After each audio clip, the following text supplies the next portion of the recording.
Hello there, BookTube, and we're live here with Mark. I think that's Mark, but there's something else growing on his T-shirt there, I think. But anyway, and then we've got John David, and it's another Friday Reads, and John has joined us, and he's going to talk about what he's read this week and other things as we go along. Do you want me to go first? Yeah. Go for it. Okay, so I made a Friday Reads video on Friday, last Friday, and not a lot has changed since I haven't gotten too much reading done in the past 3 or 4 days because I have someone staying with me for most of the week. But I will let you know what I finished in the past week or so. So I already posted a review of this, I think. Yeah? Yeah. So you really liked it, didn't you? Loved it. I love to trash it, actually. And I said in the review, I have a lot of the big volumes of the history of civilization. Haven't read a single one of them all the way through. I've just sort of dipped in and out of them, but this is a mess. It's racist. It's sexist in some parts. It's like rah-rah shish kumbah for capitalism, which I guess you would sort of expect from an American in the time of the Cold War, but but it's really of its time and place, and it's kind of a dated thing. But trying to finish this is I don't know how much of my camera you can see, but it's kind of narrow on mine. This is The Origin of Capitalism, a longer view by Ellen Meiksins Wood. She was an economic historian, and this is basically her book about how early capitalism emerged out of late feudalism, and the history of the economic historians who tried to make sense of it, and the models they built out of it. Also finished this, Spin Dictators. This is the changing face of tyranny in the 21st century. It's the main thesis here is that dictatorship looked different in the early to mid 20th century than it has in the last 40 or 50 years or so.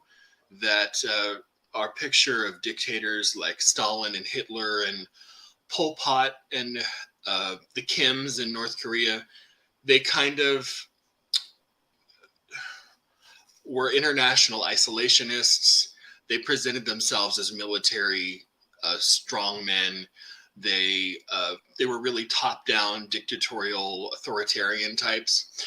And the thesis here is that the new type of dictator, the spin dictator, they call them, is more open internationally, likes to wear the at least the presence of liberal sort of democracy, while at the same time actually being a dictator. So they'll sort of entertain on the face of things criticism in the media and things like that. They'll be more internationally open, but they're much more secretive about how they go about suppressing dissident voices and things like that. Just because of the growing nature of technology, how globalization has happened, you just can't come out these days and be a mass.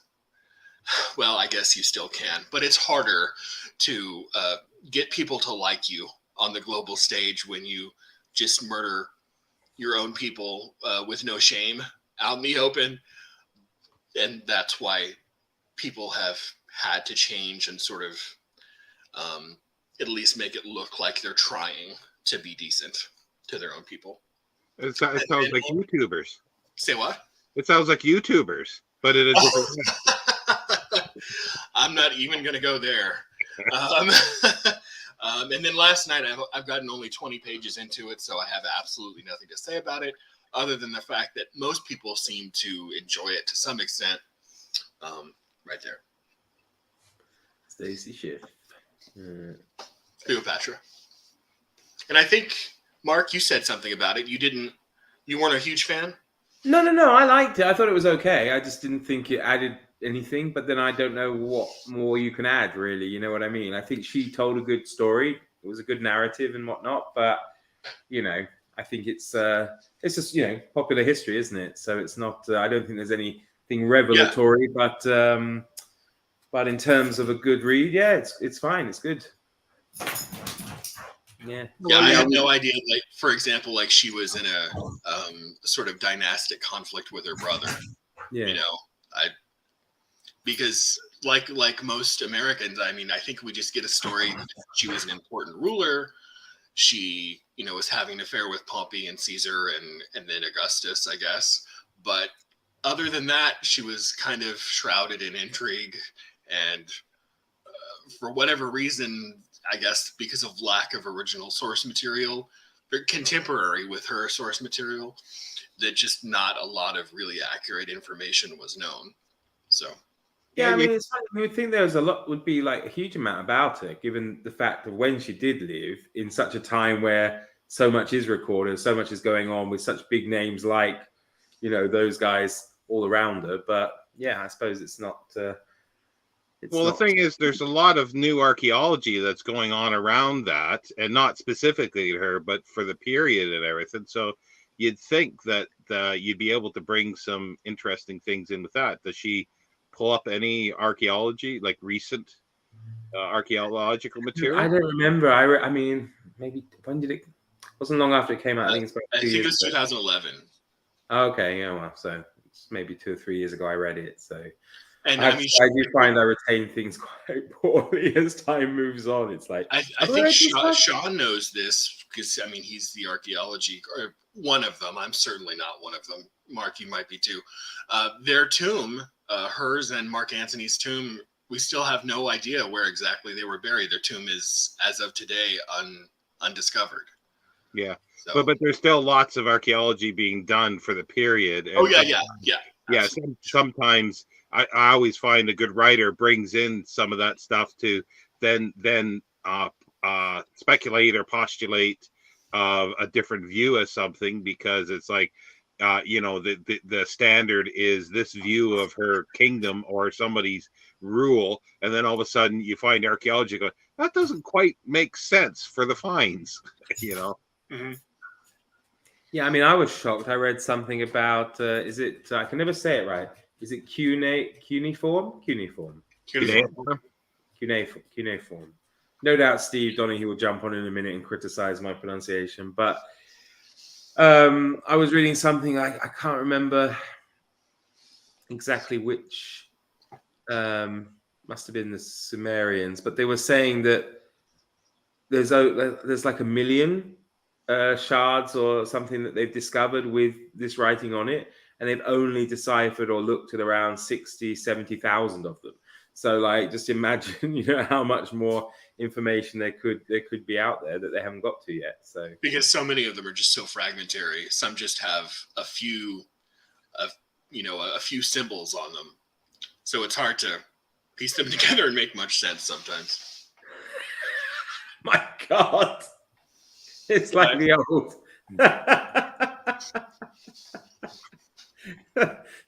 What's the old saying? Speak of the devil and he shall appear, or something. But obviously you're not a devil, Steve. But cuneiform.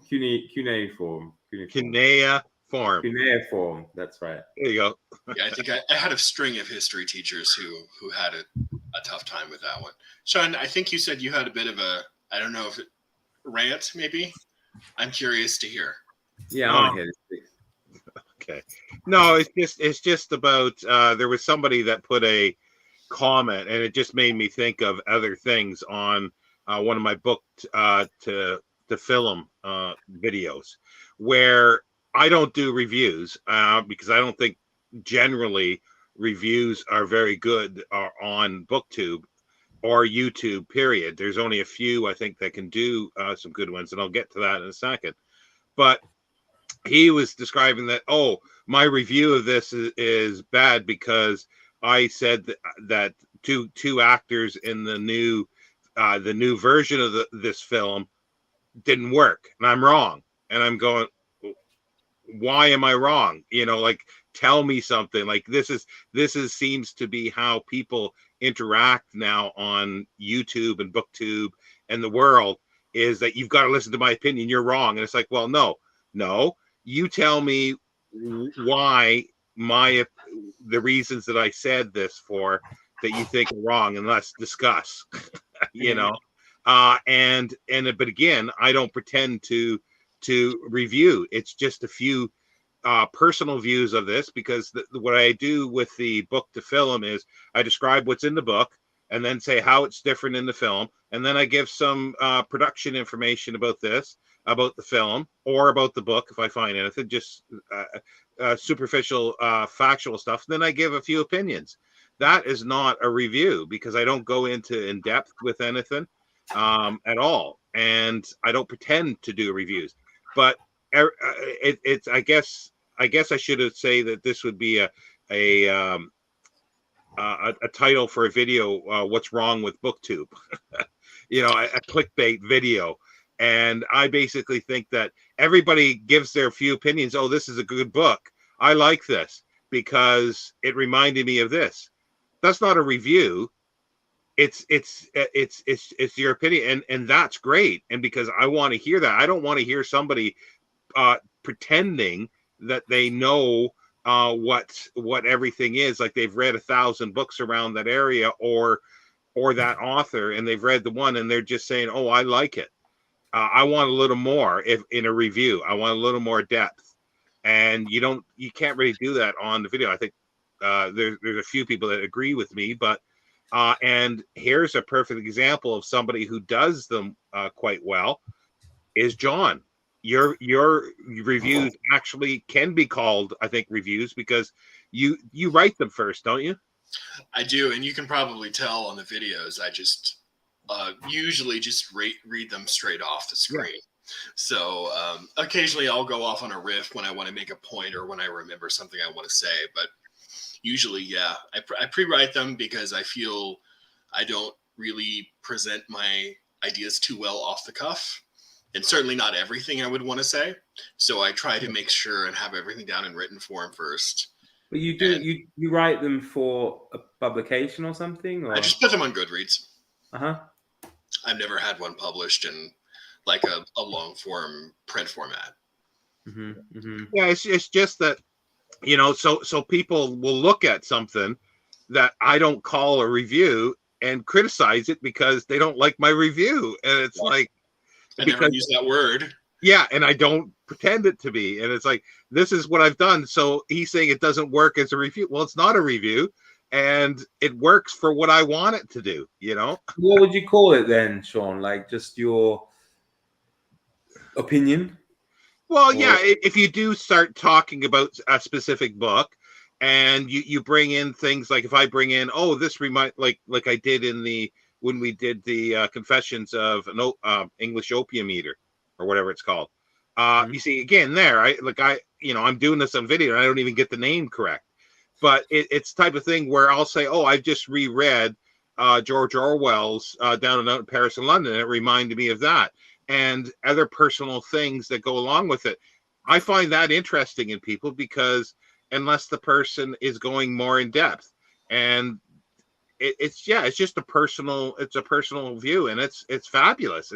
That's what I want to listen to somebody. I don't want to listen to somebody who says the same kind of stuff on that level, but pretend that they're pontificating, and they read, say for instance, you read 4 books on fiction books on a historical subject, like historical fiction, if we bring in history, and then talk about this as historical fiction in that area. You're comparing 4 books. That's all you're doing, which is interesting. Keep it at that. Don't pretend you're doing something different. I guess I have a bit of a problem with that, because people do, but then people follow that for some reason. They believe that, and then they like, I don't know. I see that with booktubers, and it makes me sort of wonder, well, why? I think it's a time thing as well with people, short attention spans. I mean, you see what constitutes a review for most people is like they just hold up the book and they say, I read this last week. It was really good. I recommend it. Nice writing. There's so many things that 5 out of 5. influence that. I think the culture, quote unquote, of YouTube is much more of the wrap up variety for the week or for the month, which lends itself to a 30-second soundbite about a book and not a 10-minute review / discussion. And then there's also the fact that a lot of people, I don't think they'll be willing to admit it in front of a camera, but are interested in the number of views they get. And I will, as someone whose channel was built around long form book reviews, I will be the first to tell you they do not get a lot of views. They are, of all the kinds of videos, they get the least amount. Wrap-ups get more, tags get more, Friday reads get more. All of them get much more, 2 to 3 times as many sometimes. But I feel the need to do it both as a record for my own reading, and because occasionally, people get something out of it. I'll get a nice comment or something, but not for that reason. But I like to be able to look back at my own things and see what I've read, and see what my impressions were. I think it depends as well what you review. A lot of the stuff that we probably gravitate towards isn't going to pop up in a lot of people's search functions or radar and that kind of stuff. So I think, unless you're reviewing early on the latest, whatever her name is, Sally Rooney, is it, or Colleen Hoover or somebody like this, people aren't going to watch because they're not going to read it. I mean, that's the sad fact. I mean, with a wonderful event like Historathon, I think is will encourage people to read more, and then they might be inclined to. I mean, I've had it occasionally. I did. It wasn't really a review. Let's say it was like my introduction to, or something like that, or just a kind of. I don't know what's the word. My thoughts, if you like, on Herodotus, and I think it was only book 1 or maybe books 1 and 2. And I forgot about it. And then I had, a couple of comments, maybe 5 comments in the last couple of weeks, because some kids were doing it at school or something. And they, YouTube it, and they were like, "Oh, this is great. Thanks a lot. I want to see more." I never made any more because at the end of the day, I put like lots of stuff in it and I made a lot of effort and I did a time and nobody watched it. So I thought, well, I enjoyed it, but sometimes you feel, what's the point really when you get a very small number of views on such a video when you put a lot of time into it. So I have one more thing to say about that. I think I've mentioned this on 1 or maybe 2 videos. There used to be a little search function where you could go to someone's list of videos and search for their oldest videos, reverse by time. So you would get the oldest one. And then you would also used to be able to search by most popular video by views. I can't do that now on my end. That might be a YouTube update or whatever. But if you look on my backlist of videos, the most popular videos are reviews that I never would.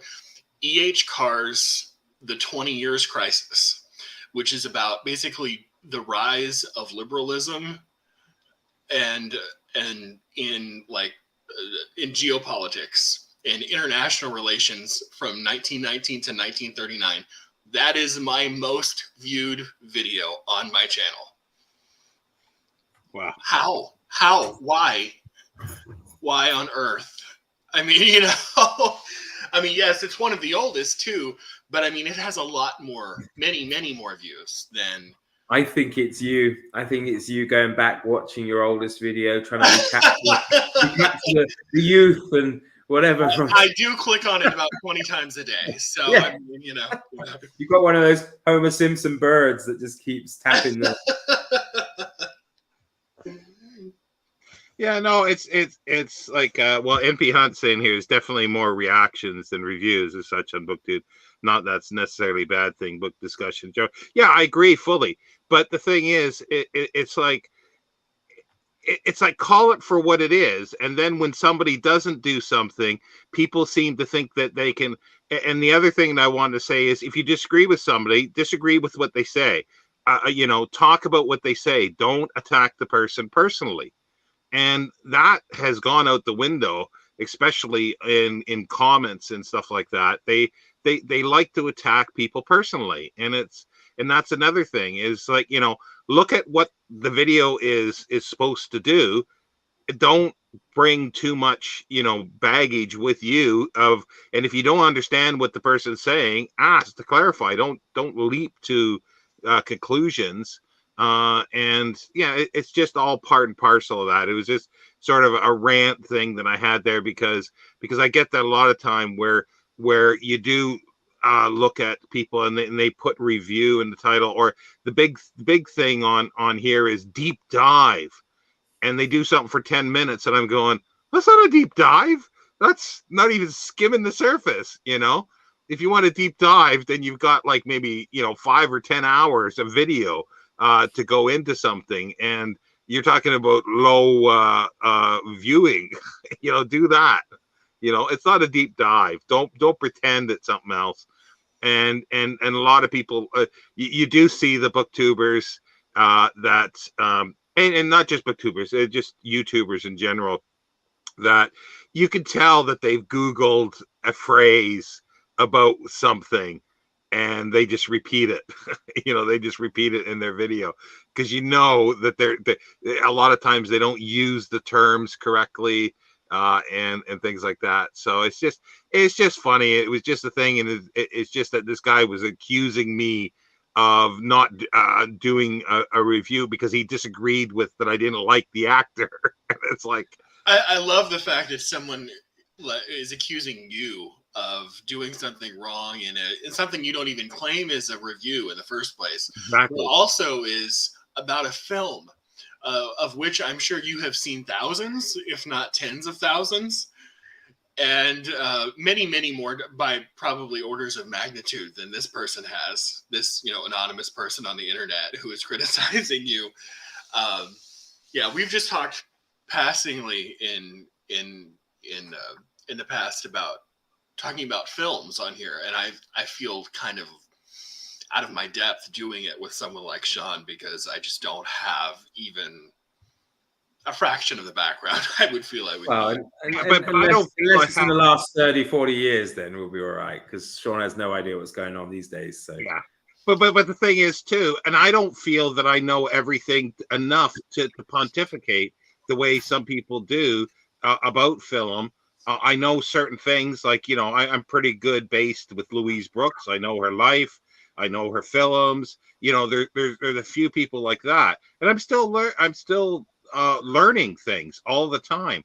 And I do know that I've probably read more in general than a lot of people about film, because some people like watching film and they don't read about film at all. It's the same thing. Get you a Hollywood crush who hasn't been dead for 50 years, Shawn. Well, if I say anybody's alive, I might get a restraining order. Okay. Starshot saying I'd say 10 minutes is a deep dive given the internet short-term memory, but that's not a good enough excuse. I think that's true though. Most of the time, a lot of these comments and these arguments start because the person writing the comment or whatever doesn't watch the whole video, or is too quick with their typing before you say something, and quite clearly a lot of the time you can say exactly the thing that they're saying you're not saying, or that you are saying, or vice versa, and they just missed it because people are just so quick these days. Everything is so fast, they just jump in, and that's why you have to get your point across in the first 5 minutes, really. Otherwise, well, there's a perfect example. I did a video, like, it was clickbait, the most detestable authors, and I listed don't think we didn't notice that, Mark. Yeah. But I talked about that. These are the 5 authors that I read about 30 years ago, and this is what I thought of them then. And then I used an example of somebody else that would have been on here that I rediscovered and is now one of my favorite authors. And then that's why I want to revisit these people. So everybody's attacking me by saying that these are, and it's like, And it was like, and I do have to, thank Michael K. Vaughan, who did something. And he caught the thing of, this is what I was saying. This is what my reaction was 30 years ago. Now, I don't know. I want to reread and reevaluate. But nobody heard that part. They didn't hear that part at all. Oh, and I just said Mark. For a great piece of clickbait, his "Why I'm a Success" on YouTube. That is, but a genuinely great video, by the way. Thank you. But a wonderful. Yeah, I mean, it was. Of course, it was clickbaity. That was. I mean, they all are really. When you do things like that, of course, it's like when people say the best books you have to read. Yeah. Obviously, it's subjective. Yeah, but people carry it through though. They do carry it through, and they think that these are the best ones. And rather than saying, "Well, yeah, these are my favorites" or something, it's like mine. The little short one. I like doing these contentious 1.5 minute or 1 minute or 1.5 minute definitive guides. And what was the last one? The clickbait title was "You have too many unread books," and I just went. I just went with that, and it's like, I'm not saying you have too many. You might still be here, Sean, so be careful. Don't revive that discussion. I'm watching. Yeah, they're both. Stephanie's watching while she's working, technically working. Stephanie. Why are they giving you dirty looks, Spaminator? Well, yeah, like, hopefully it's not technically working that you. Oh, I see what she means. I took it as she's doing technical work, but she's supposed to be working. She's supposed to be working. You should come with a warning, Sean. Don't watch while operating heavy machinery. Yes, yeah. I'm watching at work, and the productive people are giving me dirty looks. Okay, yeah. For their broken glasses. I like what you said in that unread book video. Oh, thank you. Yeah, no, it was just it was a reaction to many videos and not just one person, really. But yeah, it's like, everything is contentious or potentially so. I guess it's how you deal with it, whether you attack the person personally or you attack their words. To me, those are different things. You can have a disagreement with somebody in an argument about a subject, if you don't get personal. I think it's perfectly fine, and it can be fun. Well, let's look at you, Sean, and our good friend Gareth. I mean, you once in one of our lives had an argument for like a 2-hour period during a live, and you still talk to each other. So know. Yeah, but he says it's not an argument, but it was. Right? Is there a live stream I need to catch up on that I'm missing out? Oh, it's a bit old now, I guess. But they went out to the point where I just left. What was it about? Do I get any details? Science fiction. Definition or something, some definition around science fiction or SF or whatever, or fantasy and this stuff. Because everybody knows that Dune is really a fantasy novel, but Sean insists it's science fiction, so Yeah, Steve's watching, even though he should be working. Well, this is work for us. This is work for us, so we're working now, aren't we? It's not work for me. I don't get any money for this. I just want to, I'm totally volunteering my time. I think Sean's going to get all the views out of this, so you're welcome. I remember that argument. It was definitely a heated debate. Yeah, but you see, that's the thing. You can have heated debates, but as soon as you get something that you start attacking the person personally or misrepresenting at times, totally misrepresenting and accusing the person of saying X when they're saying Y. Oh, that just had a flashback with a manager I have. I'll just quickly go through this. I'm talking to him, and I said, I talked to you about X, and you start talking to me about Y. And he says, when have I asked you anything about Y? Why anything? And it was the end of the argument there. Like, what can you do with that? Well, at least that's just a little verbal misunderstanding. There are some people who will actually go onto a video They're just feeling kind of punchy, and they will deliberately try to straw man something someone says. Just make a straw man out of it and attack the weakest possible form of what they thought they heard. So Steve says his work today is writing 6,000 words about the JFK. How could you do it in 6,000 words? It's his confession letter. Oh, yeah, okay, yeah. A little meme on he knows now the files have been released. It's only a matter of time before people come looking for him. So, there's the Boston connection and all that. I'm sure you see. Saw a meme on Facebook yesterday about JFK going out for a little ride just to clear his mind. Ooh. Too soon. Yeah. Too soon. Yeah, I think I was thinking about one of your definitive guides, Shawn. Was it the how to read more? Was it, or how to read? And I forget. Someone made a video on how to read, and you just said, "Okay, BookTube. You pick up a book, you open it up, you look at the words." I vaguely remember that. Thank you, BookTube. Well, yeah, no, it's just that because there were so many people making these things of how you read a book. And I'm going, it's as simple as that. You pick it up and read the words. It's simple as that. When you're finished, you're finished. Well, it's like people say how to read more in 2023. Well, yeah, read shorter books. Yeah. Or try to read sub-vocalizing, just, scanning across the page. I can't do this. I really don't. I must have a mental defect. I can't.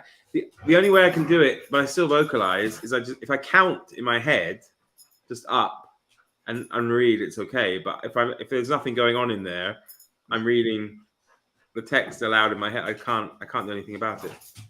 So. The anniversary of the assassinations plus the release of the January 6th Commission reports has every venue in creation wanting a copy on the subject. Yeah, well, it's nice you can give first-hand account. So. This is a time. I was going to say this might be a bad joke. This is a time where grass stains on the knees mean something different.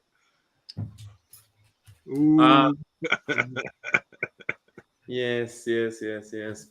And have you got any videos planned over the weekend, John? Anything you're planning on uploading or doing? Not on the weekend. My guest leaves on Sunday, so I'll probably.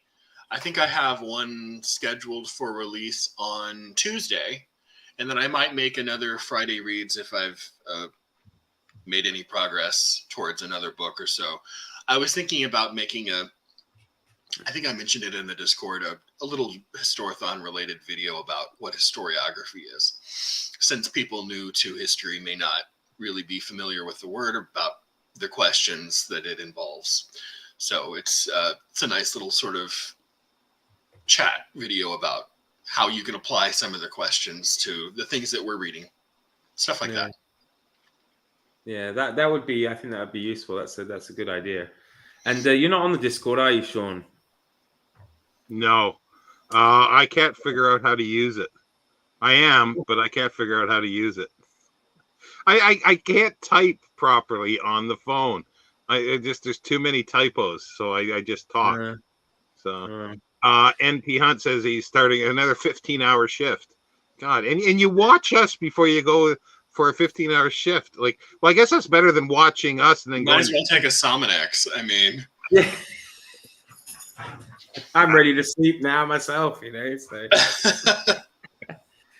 Yeah, I was curious, Steve. I didn't want to presume, but I wondered.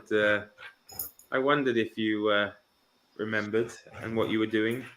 So, as long as you weren't in Dallas, it's all right. He has an alibi. Yeah, he's got an alibi. What about you, Shawn? You got any up and coming interesting videos planned? There's a lot that I should be doing. I've decided to do a lot of other things, like really talking more about the books that I've read, and I've got maybe reviewing them. Sorry. No, I won't be reviewing them. Okay. But We've yeah, had, I'm you've had behind. quite a successful reading week yourself, haven't you? I mean, you've been reading quite a bit the last couple of weeks, getting through your stuff. Yeah, this week wasn't so much because I spent more time Saturday, Sunday, Monday, and Tuesday, I think it was, sorting, because I'm doing a big de-hauling and I got to get things going with that. But I've been reading Count of Monte Cristo, and I've got about 300 pages, a little over 300 pages left, which I'll knock off this weekend, I think.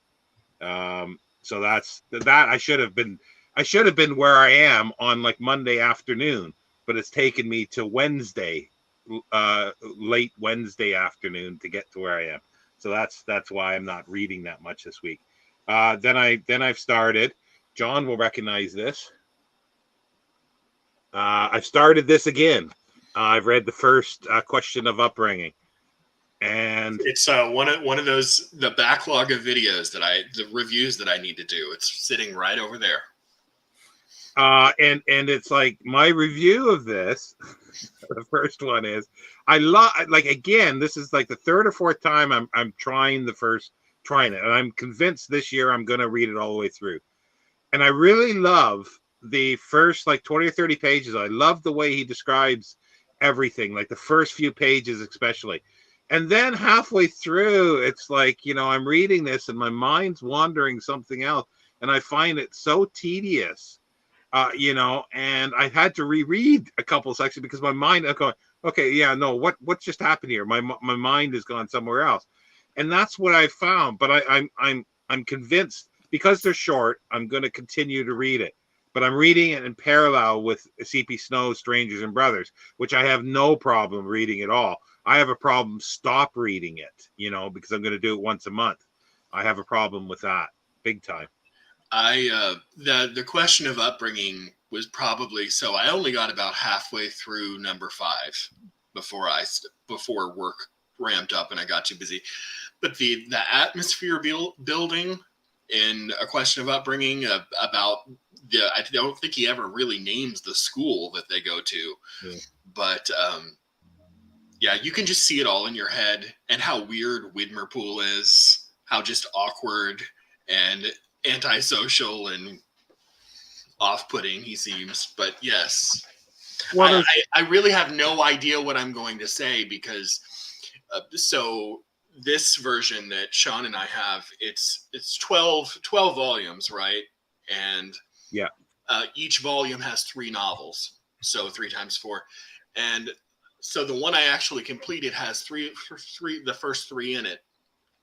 I have no idea what I'm going to say about it, other than maybe comment on the writing style. It often gets compared to Proust for very obvious reasons, but there are so many people in it, so many subplots going on, and it just sort of very loosely revolves around 4 main characters. But I'm sort of struggling about what to say about it.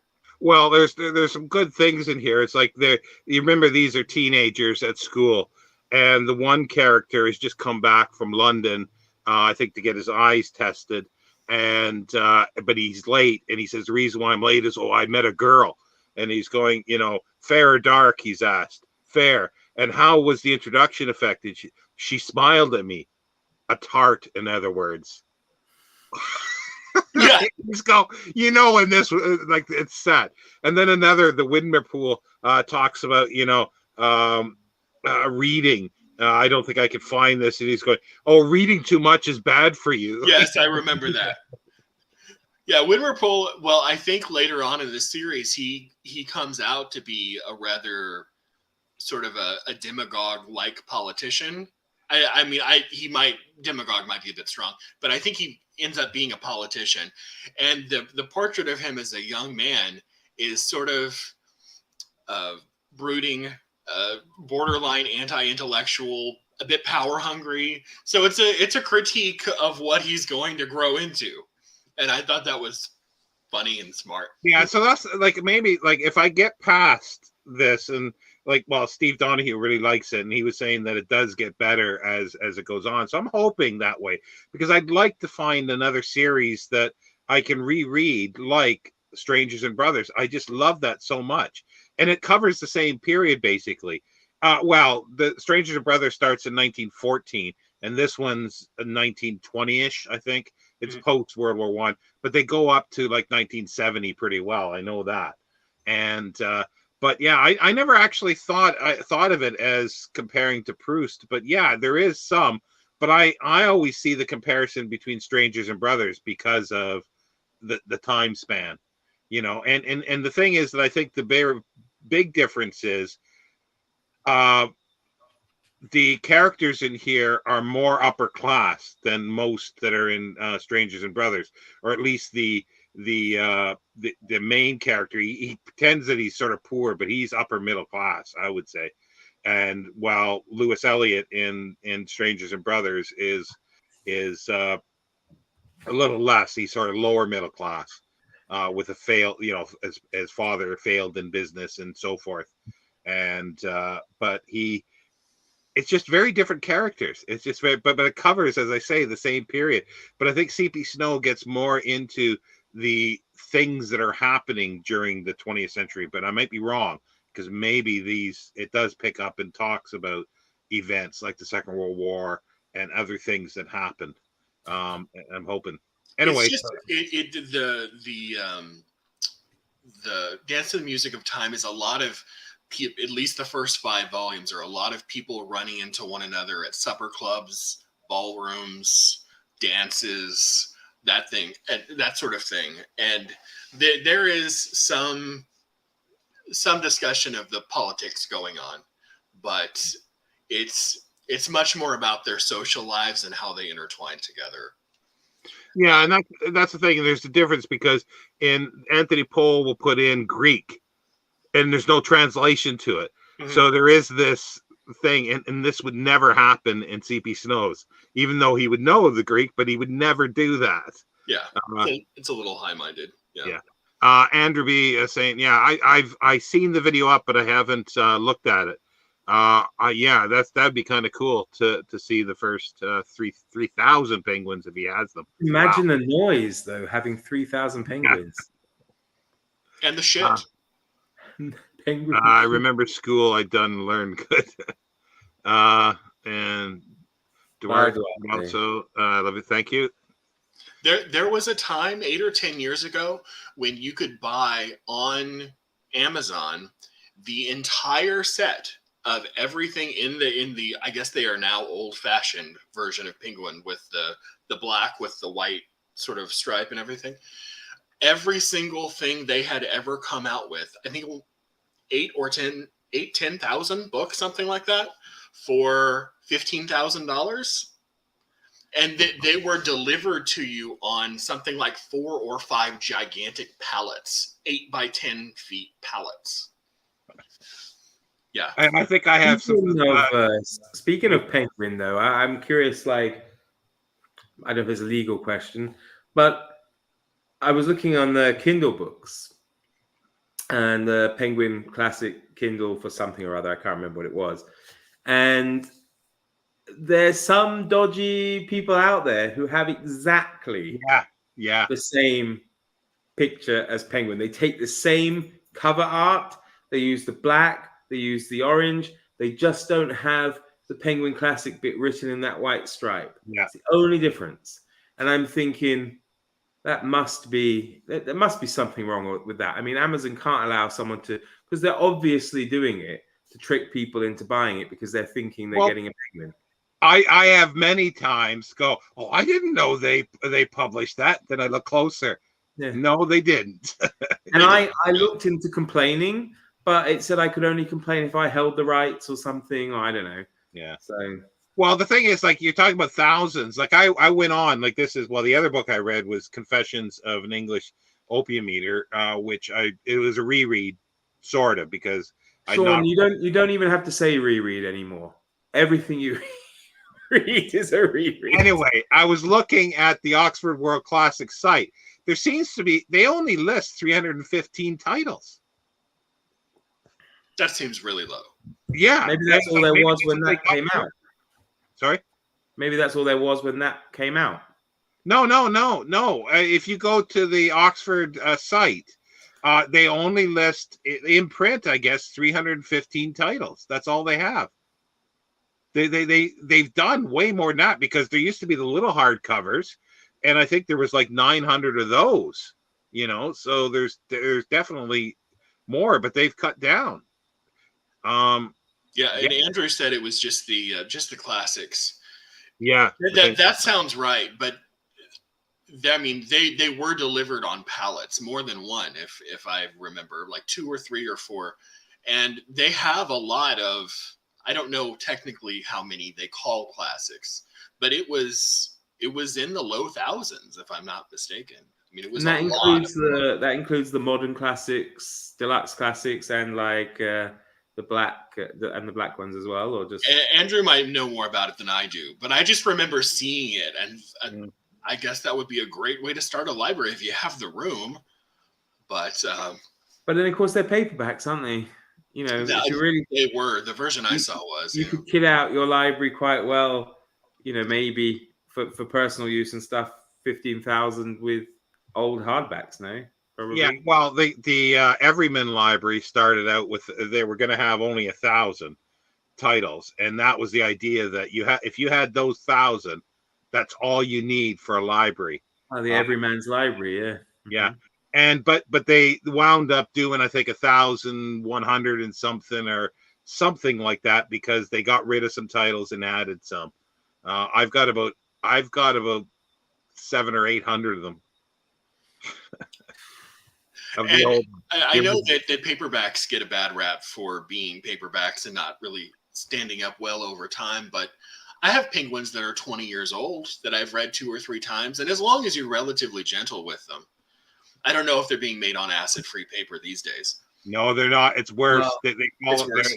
They're terrible, the new ones. Yeah, I don't buy them anymore. If I buy anything, it's the Oxford World Classics, because the last I read Bleak House last year, and the black, I don't know if I still have it here, but the black along here, because it's got the wider white stripe, the black along the edge came off, and it was white underneath in my hands, and it just was they are really badly made now. Terrible. Yeah, I mean, I don't understand it. The price goes up, and yet the quality goes way down. The ones without the orange on it, the new ones, just the big white stripe, horrible. But the new versions of the modern Penguins they've done really nice with the design, but I don't know how they're made. They're white now with a light blue, I think, or aqua spine. I do like the deluxe ones, though, I have to say. Yeah, they are nice. I am running up against the time limit. I told. Yeah, I was thinking that.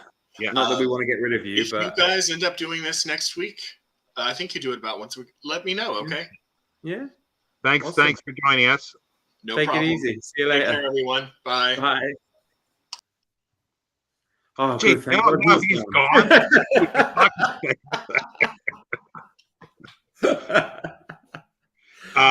Yeah. We have to say we're only kidding. Or? He says there's 2,000 titles in the Penguin Classics. So yeah, that's quite a bit. Yeah. Yeah, but Andrew, is that Penguin Classics just the black ones, or is that also including the modern classics? I mean, I've got the books here. It probably tells me actually if I. Yeah. That's a point. Yeah, I've got the Penguin books here. Yeah, I've got the orange one. I still need to get the green one. I want the modern one. I want the behind modern. Me, actually, I think if you can see it, can you see it? No, you can't see it. So yeah, anything else that you've read or reading? Well, I read the Confessions of an English Opium Eater, and thanks for sort of allowing me to join the group. I won't say, well, it's a Gothic group, if that's okay to say, but even though it's not a Gothic book, but it's got a Gothic, what's the word? It inspires. Overtones, yeah. I mean, I read it as well. I finished it today. I liked it. For me, it was the first time, and I really enjoyed it. Enjoyed it, but I mean, it was a nice way to kind of while away couple of hours, I suppose. It's Yeah. Well, I read it this morning. interestingly written, I think. Yeah. So. Just the black ones. Okay. Yeah. Sonia said there in the next comment, she said that she enjoyed the thoughts in the group chat. And I think, yeah, it was interesting. I mean, I quite like his writing. And I think I said in the chat, I don't know if you heard it, Sean, but I said I was tempted to read his essays or not essays, I think it's a book on the Caesars for Historathon. I thought that could be kind of interesting. So yeah, no, I really like his stuff. It's one of these things because like I have heard people call it a novel, and then some say no, it's an autobiography, but it's a hybrid between the two. And then Greg was talking about like, is it sort of like, autofiction, but that doesn't quite do it either, I don't think. See, autofiction to me is it pretends to be a novel, like the full trappings of a novel. And this doesn't do that. And like I say, I was comparing, because I think you can compare it to a couple things. You can read this if you just want to, for the drug-induced stuff and the effects of opium. But it's not necessarily just that, because that's one way I think you can read it. And the other way is like this was the foundation for him as a writer. Like these things that happened to him, and he embellished, obviously. He leads you down the garden path, and he doesn't tell the truth fully, like Vin was saying, of certain things. It's pretty clear that he's not, for one reason or another, but then he's truthful about other stuff. And that to me is very similar to Down and Out in Paris and London. And they're just a little over 100 years apart. And there's so many similarities, not the drugs, but the things that were foundational of how they write, and especially their essays, is very similar, and it was written sort of a similar time, because it was 1821 that the two pieces were shown in or appeared in Blackwood's Edinburgh magazine, and then 22 book form. And then I think there was something in the 30s as well. I glanced at the introduction, and in 1856 the really expanded version came, and I'm pretty sure that's the one I read, because if you remember me saying to you, I didn't think it was this short. I didn't remember it being this short. And then I realized that I've read the first part as it appeared in the magazine as well. Hi, Gareth. When Michael K. Bond did that penguin giveaway instead of staying.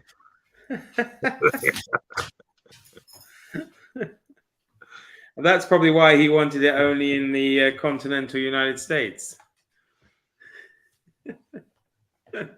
Yeah, no, I liked it. So and I had a couple of versions in the ebook, so I'll check it out. So this has Spiritus, Spiria de Profundis, which is sort of a sequel, which I've never read, but also one that I do like, the English Mail Coach.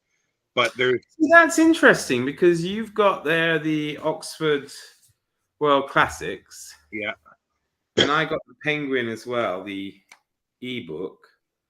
$1.99, I think. Go pick it up. And it's exactly the same content.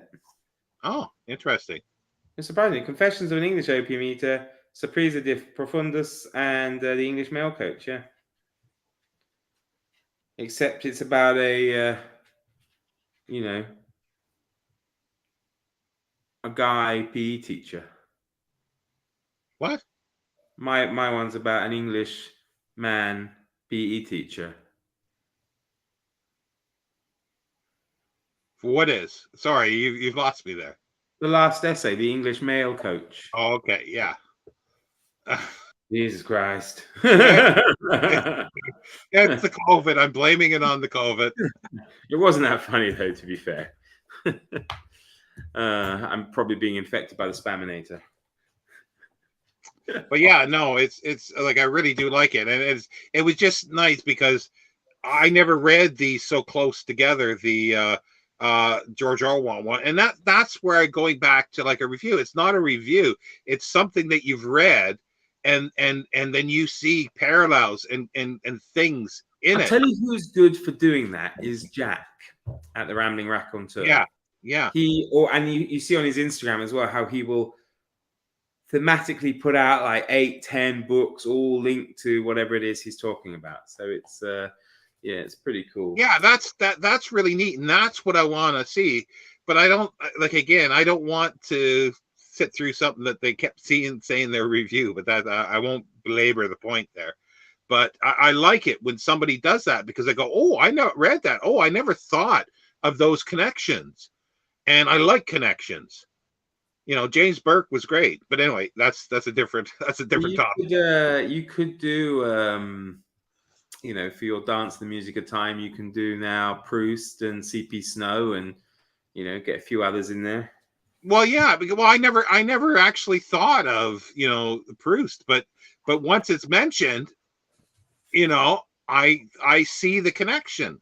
I do see the connection. I connected it, and I haven't read either of them, but I connected it just because they've both got time in it. So I was just like, oh yeah. Yeah, it sounds like the whole reminiscences thing, That's, I don't know, just Dance the Music of Time even throws that up at me, I don't know why. Probably Dance the Music of Time is closer to, I think it's closer to Proust than C.P. Snow's is. Yeah, C.P. Snow's is different on many levels, but yeah, no, I just love that. This is the fifth time reading most of them of the C.P. Snows. I didn't finish my fourth time reading. I think I, for some reason, got distracted at the 8th or 9th book, I think. So I just can't get over that. I mean, I've spoken to you about it before, but I just cannot get over the amount you reread. I just feel that like there is, you're missing stuff that you could be reading for the first time. Well, yeah, I probably am, but this has only really happened. The reread. Whoa, all of a sudden messages. The rereading has really only happened since COVID. Before that, I didn't reread too much, but 90% of everything I am reading now, or that I'm reading, is now. Yeah. Come here, Elvis. I haven't done anything like that, Gareth, but yeah, that's the kind of thing that could very well, because that's the kind of thing I'm talking about. Drawing parallels, drawing connections between things that some people never, you never thought of, or you haven't read, so you don't know it's a connection. Well, I mean, speaking of would you draw we were talking about it, I suppose, in terms of like I don't know if it's a faint connection, but one of the things I'm reading this week, if I can segue into that, unless there's anything else you want to say, but I think it connects with what we're talking about, is, as you know, the new love of my life so far. Yeah. And I think we were saying that there's that kind of feeling of a connection between this and what you're reading. Yeah, Count of Monte Cristo. It definitely is, because that's the one thing that I wanted to say too about Count of Monte Cristo. Sorry, do you have more there? Or? Well, eventually, but go for it. Okay. Well, no, it's just see, this is something that like I've set up myself now a project that I will do, and it'll take me years to do. Because there's 3 favorite books on it. Because I read this in the early 80s, the 19th century one, and I really loved it. But I haven't reread it since. I have reread Les Miserables and Gargantua and Pantagruel several times since then. So they're always more in my mind. But now this is the third one. And I'm gonna once I read this, and then once I read the new translation, Les Miserables, I'm going right back, and I am reading every translation of all 3 of these. And there is connections, because it's not just the date. This starts out in 1815.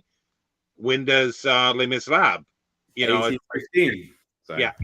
So and it goes through certain things, and there are parallels to this, and there's even parallels of one that you're going to read. Is it March? The Mysteries of Paris. And it's sort of like, to me, it's definitely Les Miserables is there, and then Count of Monte Cristo, and then Mysteries of Paris. But Mysteries of Paris came first. That's the one thing. So everybody sort of is, but for me, a favorite in quality is that thing, and that's why I'm trying to get you to then read a Balzac that's set in the 1820s. Lost Illusions. I think that's what it's called. Thanks, Stephanie. Way Historathon 2023. Before you continue on with that, maybe I should just say something. Like the Count of Monte Cristo is fabulous. The plot is it's like people, and pretend they're little pebbles, and you're throwing these people into a pond, and the ripples come out, and how they interact with the person. Then another ripple comes, and that person hits that ripple, and then they ripple out and affect everybody else, and it's all intertwined. It's a little too clockworky, like everything's working just too perfectly, and how everything interconnects is a little too pat, but that's fine. It's just to see the interconnectedness I love. And there is that too, but not as blatantly, and not as explicitly in Les Lab, because if he wasn't at the right place at the right time, then he wouldn't have met somebody, which then, sets up to save the girl, all this kind of stuff. But it still works. Yeah. Well, I mean, I finished this week only Hornblower, which I did on audiobook, and Confessions of an English Opium Eater, which we just talked about, by Thomas de Quincey. I don't think there's anything else. I don't have physical copies of them. I've been reading this week already, as we've established, Les Mis, and I've been reading it with Sonia, who's in the comments there, who just said she needs to read The Count of Monte Cristo, and also Summer from Sterling Reads. We've been reading it together and been thoroughly enjoying it. Summer gave an early on verdict, and I laughed at her because she was like, what, I can't remember, Sonia, can you? We were like, what, 50 pages in, and she's like, this is great and amazing. I'm like, yeah, it is what it is. There's like another 1,400 pages to go. I think I'm 400 pages in. I'm determined to surpass you next weekend when I start reading it, because I'll be finished this weekend. It's just, I'm going to purposely see if I can move ahead. I probably won't be able to. It's just been like, I can't even explain how I feel when I read this, though, because it's so depressing, but there is always a bit of hope, I think. And the way Hugo writes, he just draws you, or at least the way, how do you say her name? Doniger, yeah, I think so, yeah. The way she's translated it, at least, just draws you back. The language is just beautiful, and the story is it's so lovely. I mean, I'm a 42-year-old man. I like to think I'm a little bit of to some degree, a man's man. I don't like, some things, but I was just lying in bed and I was reading the bit, and, little spoiler coming up maybe for people, but when Jean Valjean meets up with Cosette, and she's struggling with this water, and just this big strong hand grabs the bucket, and I don't know, I was blubbing. I was literally lying in bed going, oh my God, it's so lovely. And then when they were talking about the whole Christmas situation, and the fact Cosette's never played with toys, I was just literally again, Elvis was looking at me like, what's wrong? I don't know, this is so beautiful, so nice, oh my gosh. But yeah, no, I'm really, really enjoying that. And then everything else, I think. Before you move on, I hope, can I be added to this group once I start reading it, or not? Am I excluded from this? But you aren't one of the originals. Yeah, of course. I'm sure you can. Tanya says okay, then we're okay. At least there's two then. So yeah, everything else really has been related to Historathon. Historathon 2023, BookTube's premier history event, I suppose, that's going on. And in this quarter, it's split up into 4 quarters. This quarter is prehistory to 500 AD. And I've been making my way through a couple of things. One of them...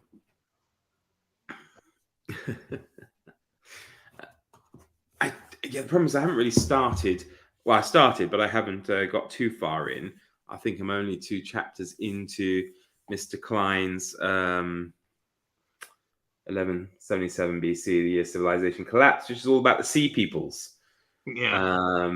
Now, Eric from Passage of Time said it is a great kind of overview introduction. So I suppose I was a bit disappointed in the idea that it might not be as in... I mean, it isn't that big, I suppose, but then I didn't think they would have a huge amount of information, I suppose. So I thought it would be good. But I mean, so far it reads well. It's interesting. It's a subject I know nothing about, this particular one. So that's fine. And the other thing I'm really enjoying... That combines with, we can't forget, the Great Pirate Project. That does indeed. So yes, it does combine with BookTube's premier pirate project, the non-fiction pirate project hosted by Mark Richardson, and with a few, I guess, I don't know, are we in the group co-hosts, or are we co-hosts? Yes, we're co-hosts. And that's well, I haven't started yet. I mean, I suppose this is it. This is all I've done for Historathon and Pirate Project combined. It's the only thing I think I can really combine, maybe.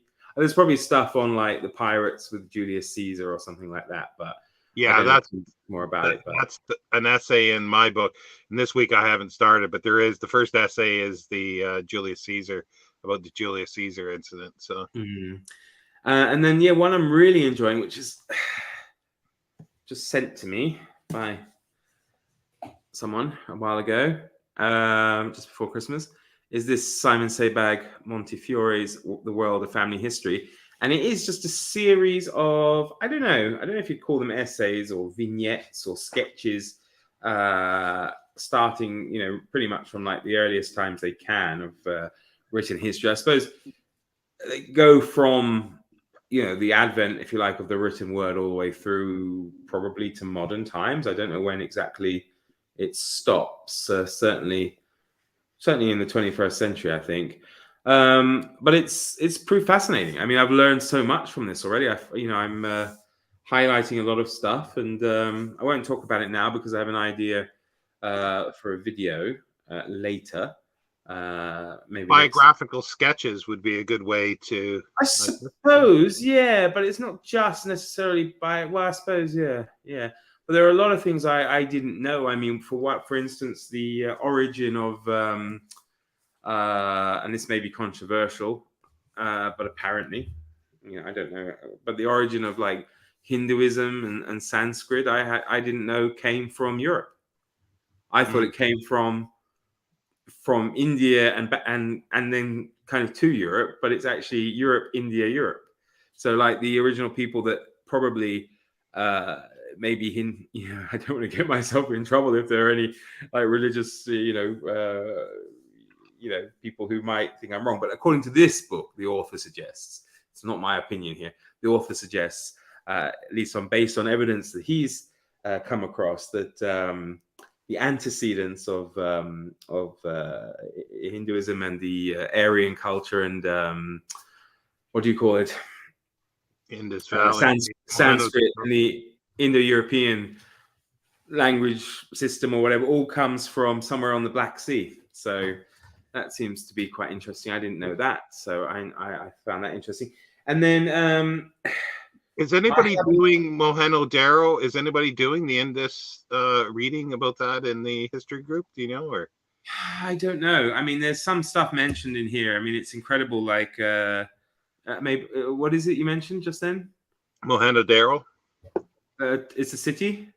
Yeah, it might have been the one that was mentioned. It doesn't. It was quite a big city, but it doesn't have any palaces in it. Yeah, and I forget the name. They reckon that maybe the Indians could have actually invented democracy. because they couldn't find any way like that this would have been ruled by one supreme being, as it were. So yeah. And then a couple I've just been flipping through it, and I'm really interested to get started in. I will start over the weekend. So I suppose it shouldn't really be in this video, but I thought I'll mention it. Is this Lives of Ancient Egyptians? Oh, why am I should I show it there? I've got a different camera today. I'm using my old mobile. So I'm trying to hold it up to where the camera used to be. And now it's there. So it's much clearer because you can probably read it now. But in the past you couldn't. And this is 50 biographical sketches of different Egyptians from different walks of life. So it does have, of course, a few pharaohs in it. It has Imhotep. It has even some. Does it have Queen or no Princess Take a Shit? Princess Take a Shit. Well, that's how you want to pronounce it, but yeah, no, I just it's got Egypt's first king in there. Merneth, Den, yeah, I'm not good at these. Imhotep, Metien, is it? Hetepheres, Khufu, Hemen. Yeah, loads of them. But they're not all, I mean, that's what I like. They're not all necessarily, pharaohs. There's a chief of police in here. There's some guy called Bak, who was a sculptor who led an artistic revolution. Well, there should be the scribe. What's the art? Well, there should be a scribe in there that was really big. I can't think of his name. And then there's the artist from Daryl Medina, and I can't remember the names. I don't know. They don't say what their profession was. Yeah, it does underneath, but there's 50 of no, there's 100 of them. I thought there's 50 of them. No, there's more. There's 100 of them. 100 lives. Okay. There's a lowly scribe, an artistic patron called Userhat. Userhat. I don't know how you would really say it. There's Senefer, the mayor of Thebes.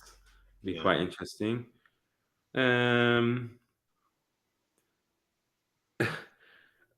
There's one in here, Naunakt, a woman who disinherited her ungrateful children. Yeah, I think a lot of that will be based on a lot of stuff from the Amarna letters and Daryl Medina. I think there'll be a lot of stuff sort of on that, plus other Stela. Yeah. PA, the first black pharaoh.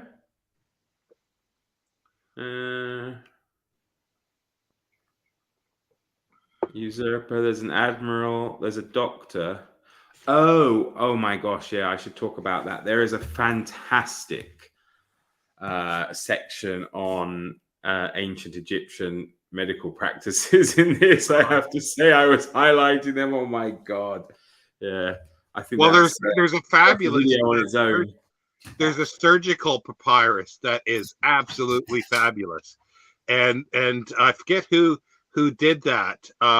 Somebody reprinted it in in large, like almost folio size volumes with photograph. I actually had a set of that because it showed up. I can't remember if it's the University of Cairo Press. Or was it University of Chicago? Maybe Chicago did it. But anyway, it's a fabulous one if you look it up, the surgical papyrus. Well, there's several, but there's a big one. It's the only thing with this is that, I guess with any kind of massive undertaking like this, there are just a ton of footnotes and notes to go with stuff. Which I guess actually are very interesting, but because someone said that the audio book looks interesting, but they were curious as to how they would deal with the things like the footnotes. Yeah, how do they do it? Because I've never listened to a nonfiction one. Do they even do it? Do they even mention that? I don't know. Or is here it we a go. audio? I've actually found the part on Egyptian medicine. If you want to hear it. Oh, is it talking about the What? well, they're taking the brain out while you're doing it, or No. If you are squeamish or of a sensitive disposition, turn off now. If the Egyptians did not grasp, by the way, these words, of course, are from Simon Sebag Montefiore, and he owns all the rights. I don't know what I can read or not, but if the Egyptians did not grasp the dangers of incestuous marriage, they did produce guides to medicine and gynecology written on papyrus, which, together with other papyri, reveal how much they knew and how little. Illness was caused by demons and bad spirits that were cured by both magic and treatment. Doctors, often also priests, were specialized, ranging from physicians of the eyes to shepherds of the anus. Josa had Hesi Ra, a chief of dentists and doctors in 2700 BC, and there was a chief female doctor, Pesichet, maybe, in 2400. Babies were delivered with the mothers in a kneeling position, supervised by female midwives. Their physicians believed channels led from the heart to the rest of the body. Pain was treated with opium. It's topical for us, isn't it? Burns with aloe, epilepsy with camphor, and wounds were bound with bandages. Tests for pregnancy used female urine on barley and emmer seeds. If they grew, the woman was pregnant. If it was barley, it would be a boy. If emmer, a girl. Fertility was tested with an onion in the vagina. If the woman's breath smelled in the morning, she was fertile. Well, I'm not sure. Other measures are more sensible. If the perineum was very swollen due to childbirth, you should prepare for oil to be soaked into her, what do you call it? Well, it says vagina, but I didn't want to say vagina too many times on your channel. And contraceptives for females included pessaries of sour milk, honey, natron, and acacia gum, and the latter known as the latter is a known spermicide. Crocodile dung would have acted as an indirect contraceptive. So there you go. Yeah, well, the natron definitely would. That would work. If you need, if you can't get any contraceptives, just run out and grab some crocodile dung and rub it over your bits. And well, that's the thing. He started saying indirectly, so it's like, nah. Yeah, no, I think Gareth's right. I love this kind of stuff too. It's funny, when I was doing my GCSEs, I had to do a thing on history of medicine, and some of it was very boring, but it does seem there's a lot of it so interesting now I've got older. And the other one, last one, I just had a dip into. I just read one of the. What are you talking about, Sonia? It's all true. It's first-rate, up-to-date medical knowledge. Is John Julius Norwich's book. Well, he's the editor, I suppose. Cities That Shaped the Ancient World. And again, it's just a collection of essays for different cities. I don't know if you can see the ones included there. I can't. You can't? No. Uruk, Hattusa, Troy, Babylon, Nineveh, Persepolis. I'm not going to read them all because Steve might have a go at me again for my pronunciation. But they are. It's got some good authors in there. I don't know how if you what ones you would know. Bethany Hughes is in there. She writes on Troy, an essay, Troy, Myth and Reality. John Oates, Martin Goodman, Stephen Mitchell, Nigel Pollard. I'm wondering, Nigel Pollard. I wonder, because I went to school with a Nigel Pollard. I wonder if it's the same one. Maybe not. Joan Oates did a very good on Babylon. She probably is doing Babylon. Amy wants to know what kind of live stream. So you got to explain yourself, Mark. I'm just telling everybody how I've become an expert in the field of medicine. You see, I've read a book, so now I'm an expert. Yeah. Actually, I haven't even finished it yet. So what does Joan Oates? It must be Babylon, is it? Does she write about Babylon or? Sorry, I got myself off. What's it there? I was curious about this Nigel Pollard. I'm sure it's a common name, but as I say, I went to school with one, and I wondered if it could be the same one. Joan Oates, Babylon, yeah, Nebuchadnezzar and the Hanging Gardens. Dr. Mark. That's it. That's it. I'm going to open up my practice tomorrow. I don't know where I'm going to get hold of some crocodile dung, but you know. Well, the whole thing for me was testing fertility. That's the one that made me laugh. By putting an onion to a woman's private place, and then if her breath smelt in the morning, I don't know how they thought.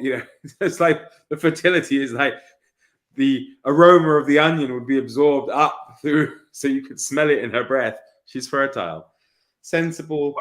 So they just have to make sure that she eats some onions. Well, that's it, isn't it? That's it for sure. Well, did you get the book? You said you were getting a book. Well, basically about a history. I think it was Toby Wilkinson, about the history of. Yeah, I don't know where that's going to come in really, because I don't know if it should be for the Victorians or the not the Victorians, but the 18th, early 19th century. Well, no, it should start out with Ramses. Yeah, but it's about the Egyptologists, not about. Do you know what I mean? Yeah, but the thing is, he dug up and other ruins. Like all these people did this kind of stuff, like Nebuchadnezzar and all these in the Euphrates. Mesopotamia. People want to see it. There we go. Toby Wilkinson, The World Beneath the Sands. Adventurers and archaeologists in the golden age of Egyptology. Okay, that's okay. So it won't. It's the golden age. Okay. Yeah. Acclaimed Egyptologist Toby Wilkinson tells the riveting stories of the men and women whose obsession with Egypt's ancient civilization drove them to uncover its secrets. Our fascination with ancient Egypt goes back to the ancient Greeks, but the golden age of scholarship and adventure is neatly bookended by two epoch-making events. Champollion's decipherment of hieroglyphics in 1822 and the discovery of Tutankhamun's tomb by Howard Carter and Lord Carnarvon 100 years later. Their work and that of the lesser-known contemporaries helped to enrich and transform our understanding of the Nile Valley and its people, and left a lasting impression on Egypt too.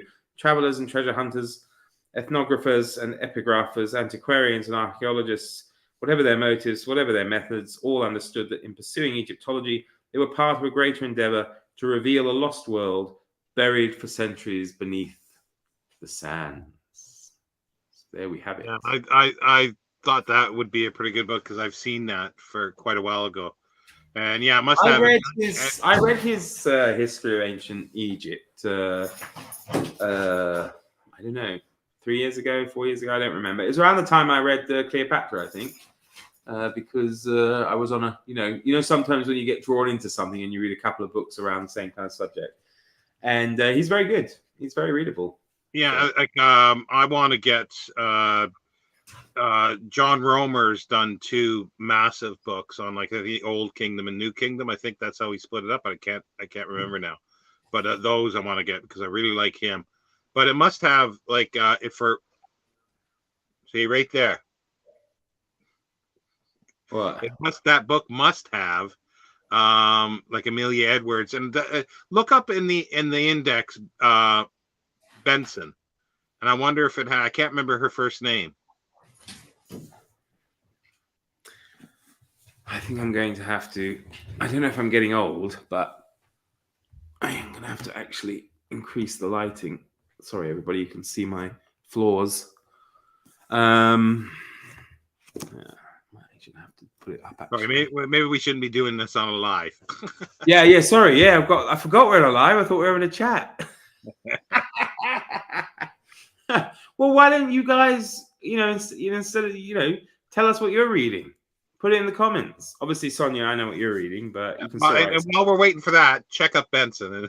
All right, okay. Yeah, let us know. Benson begins with B, does it? Yeah.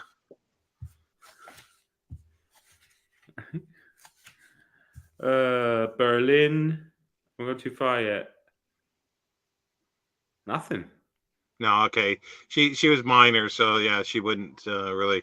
But Amelia Edwards has to be in there because she started the she started the Egyptian Exploration Fund, and she also wrote ghost stories.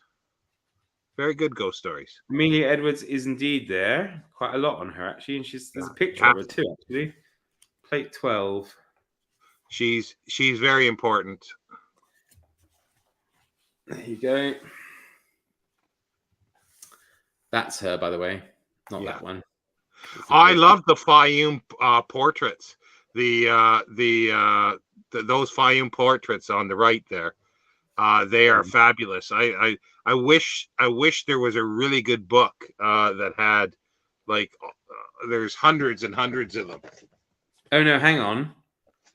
This isn't the guy who blew the stuff up, is it? All right, hang on. How do I show it? This one. That's one of what's his name? If it's Belzoni, but there's another guy too. Yeah, it's Giovanni Battista Belzoni, traveling salesman, circus strongman, and amateur archaeologist. Yeah, he blowed things up. But then there was another guy. That's Champollion, isn't it? On the right. Champollion. Yeah.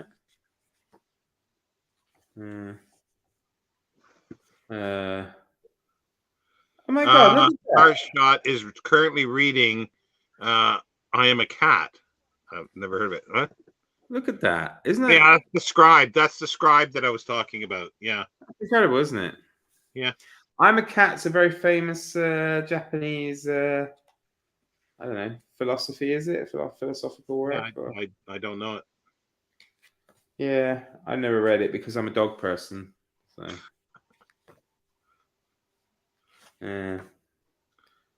Evelyn Baring. Sorry? Evelyn Baring. Evelyn Baring. Lord Cromer. Oh, yeah, he was like the viceroy or whatever you want to call it. Governor of sorts of Egypt. De facto in all but name. Anyway, that's too bright, isn't it?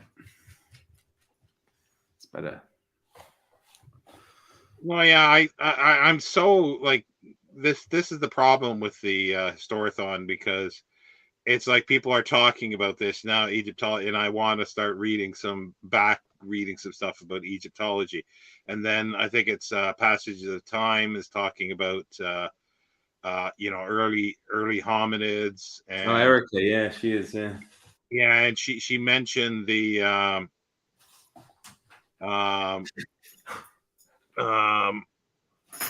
mentioned the one called After the Ice, I think it was. That I'd like to get. Yeah, me too. And yeah, there's just so many. Nice. Lord Cromer's memoirs are very interesting, unbelievably. I haven't read them. You read them, Sean? Some of them. I've never read the whole thing. I've read excerpts and some of the stuff.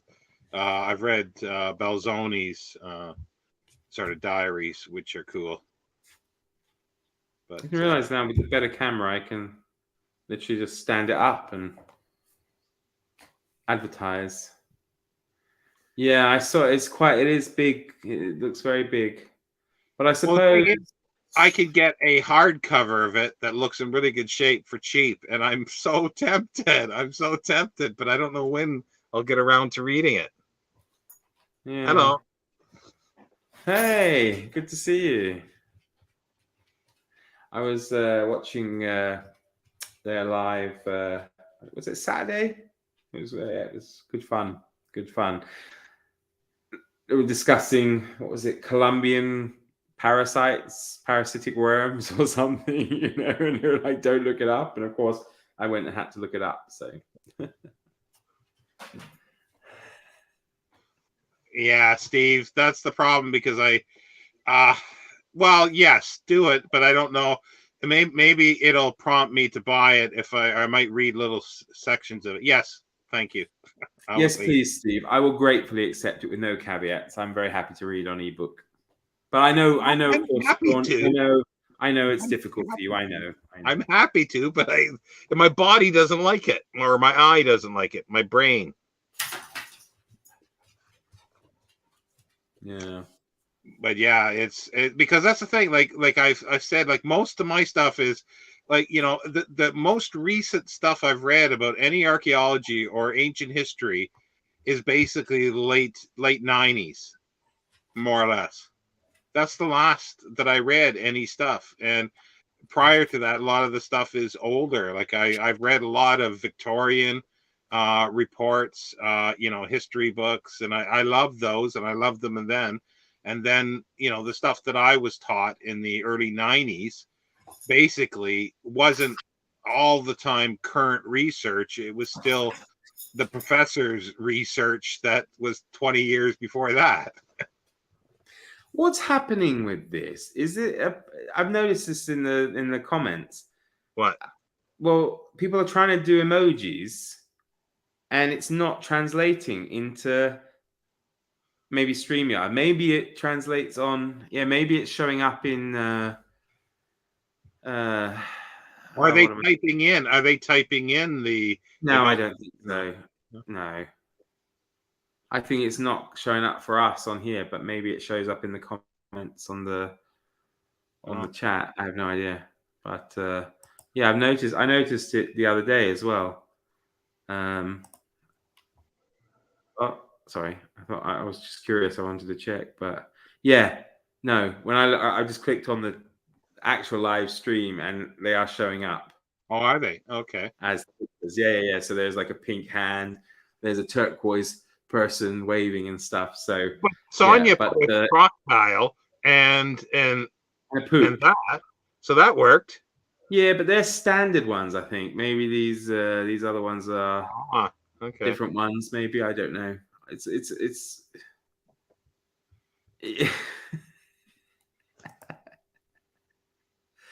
Oh, Steve's done a comment in the other one. It hasn't appeared here yet. Oh, there it is. So that's what I was laughing. So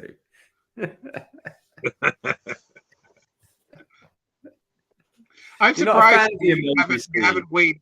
Steve, I'm surprised you haven't weighed in about my thing about well, no, you've mentioned it a lot about reviews, so I guess you don't need.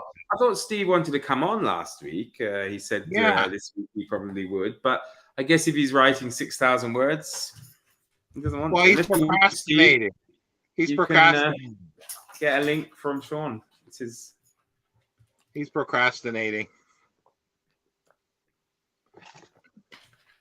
Is that supposed to be an emoji or two, or? Yeah, it's an emoji. I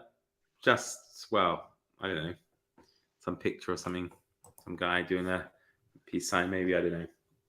But what was I going to say? Yeah, I mean, it is an absolutely disastrous event for one's wallet, or I mean, this is the beauty.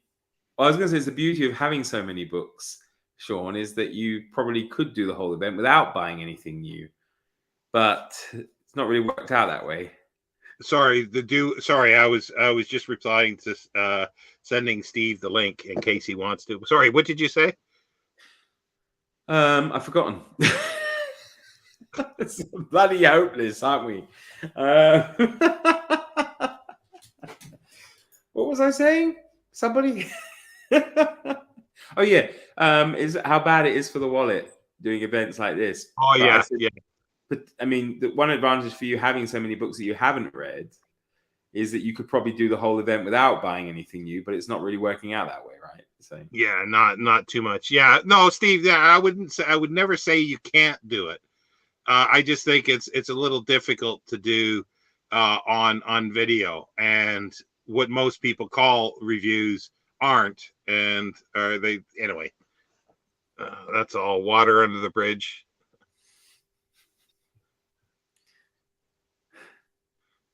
Well, we haven't, touch wood, we haven't had any, have we? I saw someone, On MJ's the other day. Well, we have our own personal spaminator. Well, we do have the Spaminator. That's true.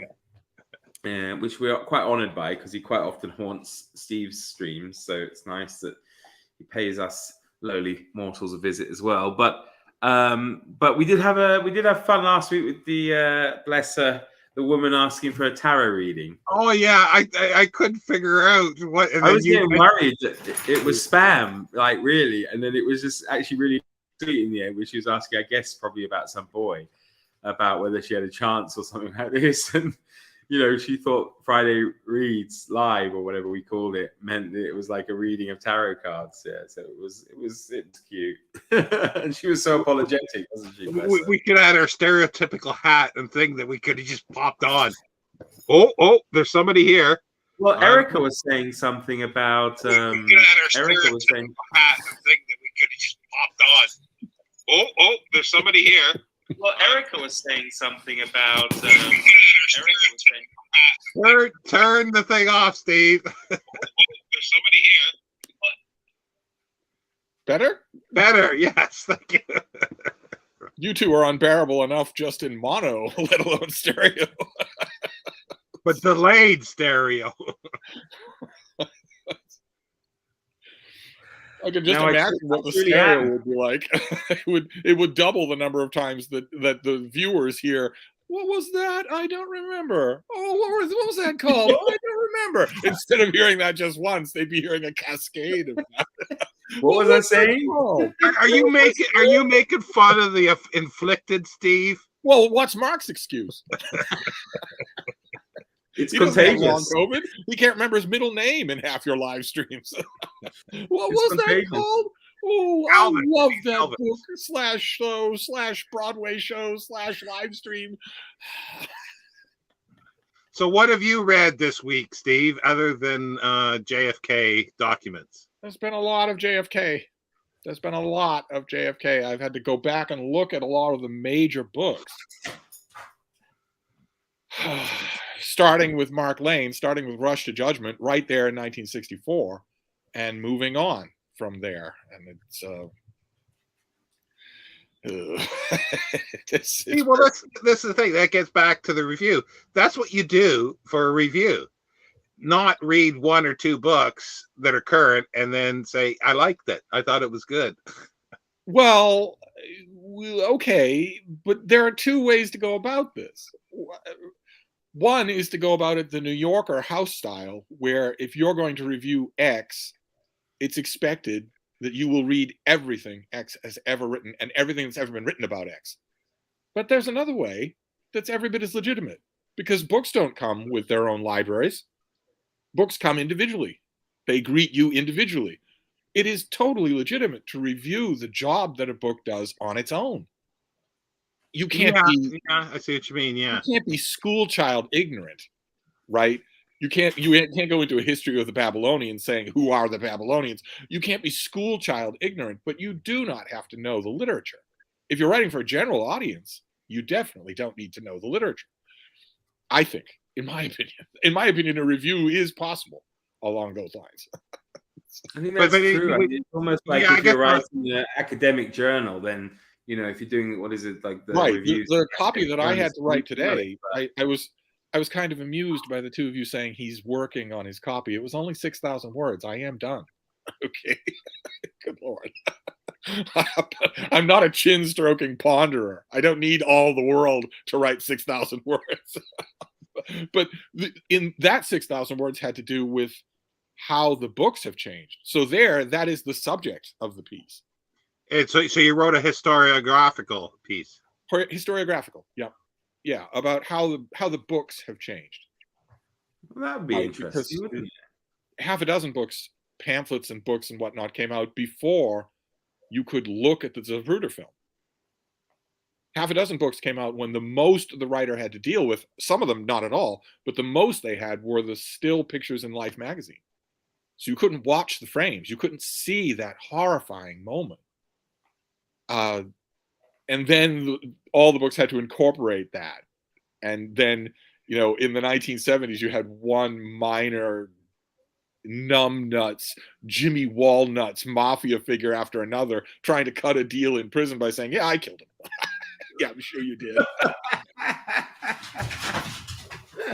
And all those books had to be written about all of those as well. Well, that's why I was asking about the Stacy Schiff, Cleopatra.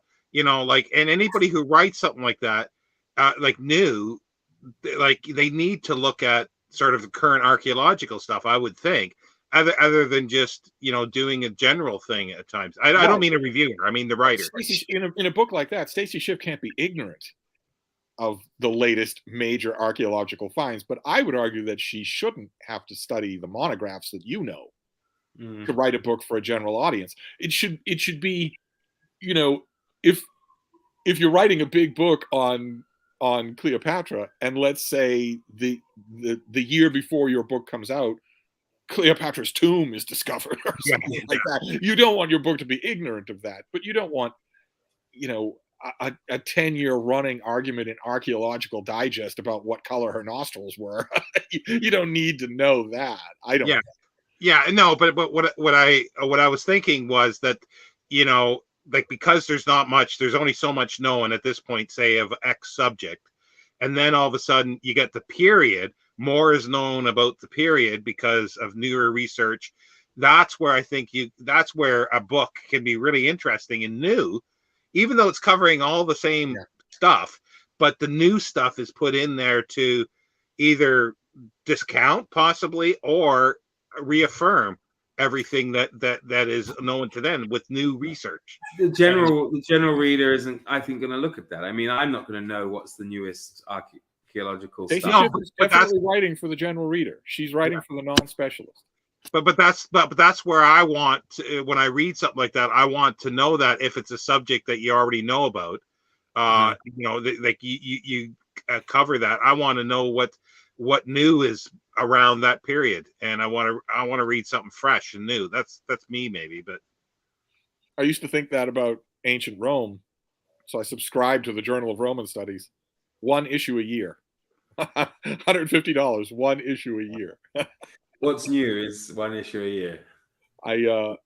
I didn't keep that subscription up for long.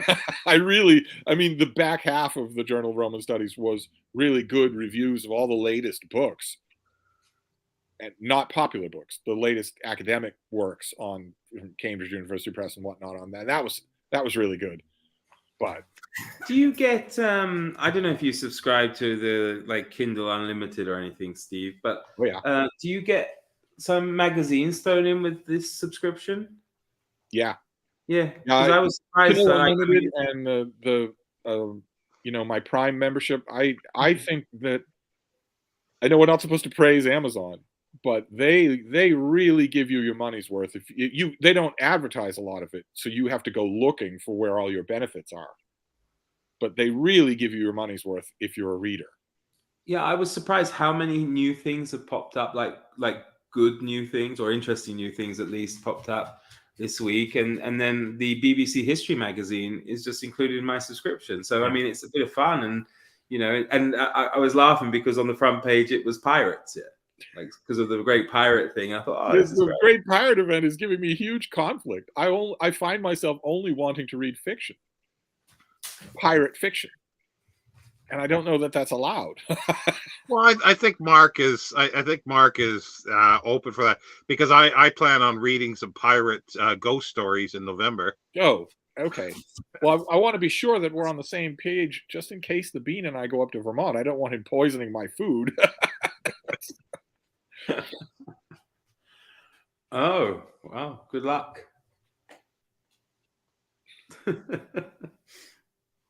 Yeah. I suppose, what was it? Just an event too far for you? Was it Historathon, Steve? Or No. It was just that Vin was setting it up when I was disappearing from the radar. Okay. He was setting it up right at the end of the year. So I was disappearing. I was not joining anything, on doing anything. I was phasing out of BookTube, so I wasn't even thinking about it. But it's been fascinating to watch the videos. That's for sure. It's interesting. I mean, for me, again, it was also bad timing because I think I said wanted to read these French books, and I said, okay, I'm going to read Les Mis in January, and I'm not as fast a reader as probably you two, but yeah, I think it's quite hard. But I'm very much into Les Mis. You could read French history. Yes, I think I don't know what I can really read. I suppose of the prehistory part, but I get the Neanderthals or whatever were in France, weren't they? So yes, lots and lots of pioneering research going on as to early modern humans and also Neanderthals in France, and them getting busy with each other, if you know what I mean. Well, very busy with each other. I was going to make a joke there, but I don't want the French to be angry at me. So, Mark's froze. Really? Have I frozen? You both look fine to me. Yeah, no, you froze. For me, you froze a bit, Mark, but the sound was still coming through. There's a piece of French history that I really want. I don't usually covet books, but the French Pleiade editions. They recently, just a couple of years ago, they did Michelet's History of the French Revolution in a gorgeous edition, just gorgeous. But in French. I asked a couple of people, can you get this for me when you're in France? And a couple of people agreed, and then when they saw the price tag, they said, no, because they would have had to get it and then send it. So I'm waiting for it to turn up at the Brattle, and that's a real ask. I don't. What about Canada? Yeah. Oh yeah, Quebec. It's possible. I wouldn't want it. Would it be in? It would be in French. I wouldn't want it to be in French Canadian.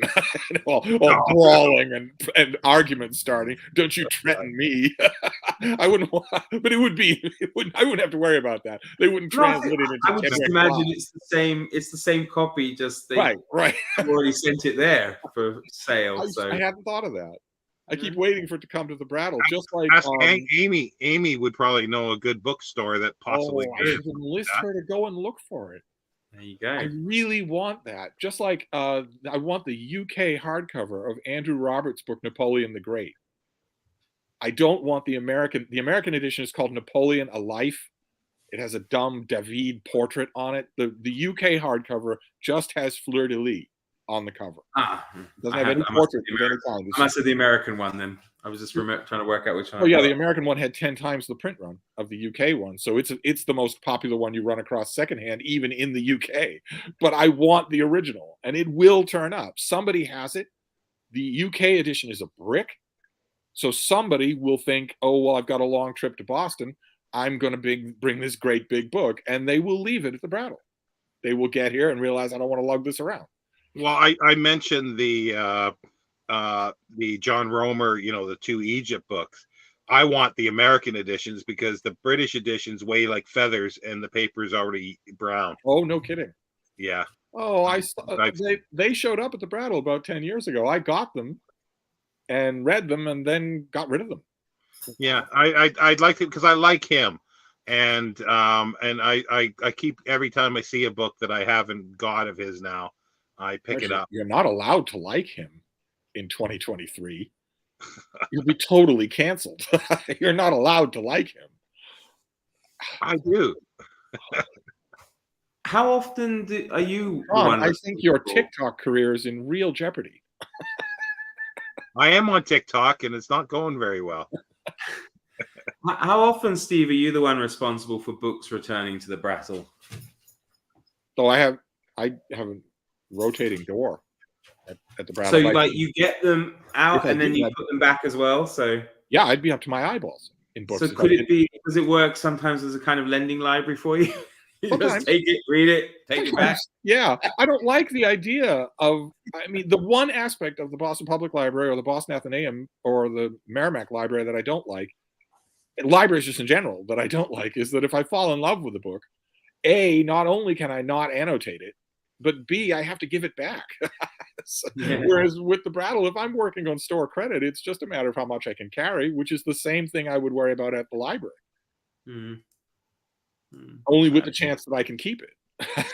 So do they take back stuff that you've already annotated, or what about when you, and I cringe at this all the time, is put packing tape over dust jackets? You'll be happy to know, Shawn.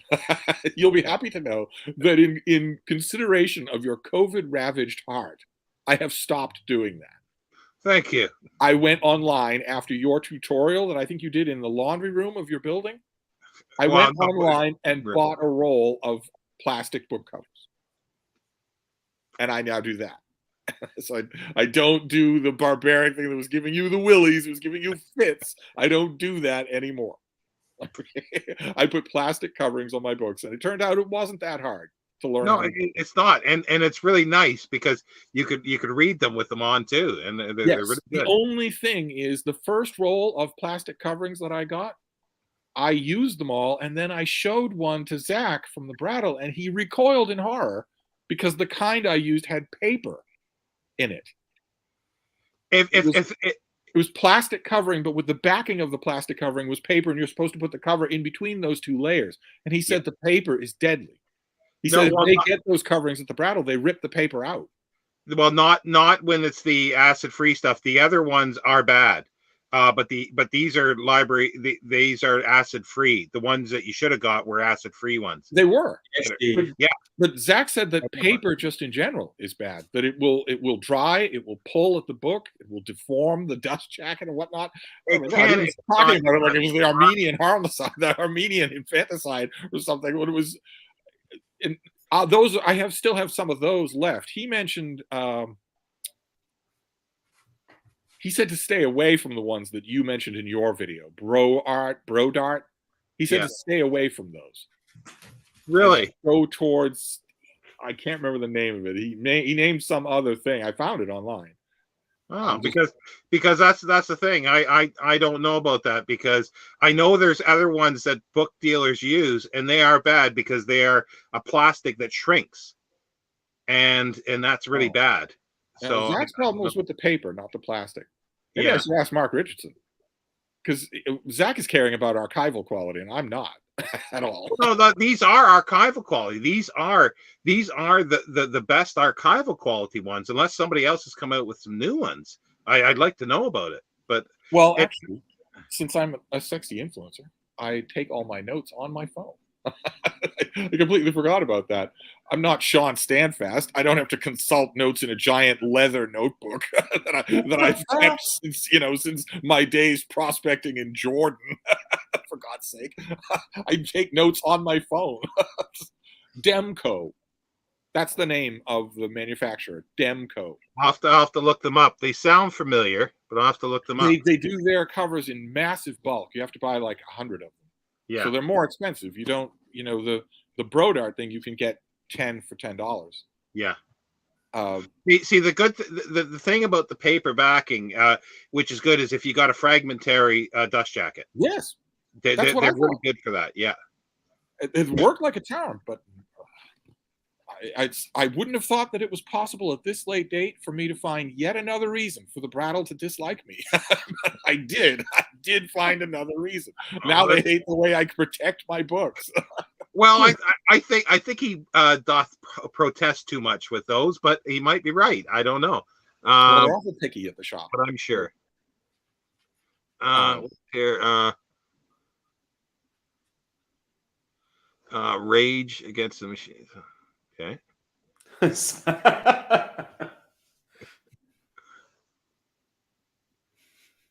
No, but see, Mark Richardson is a librarian. I keep making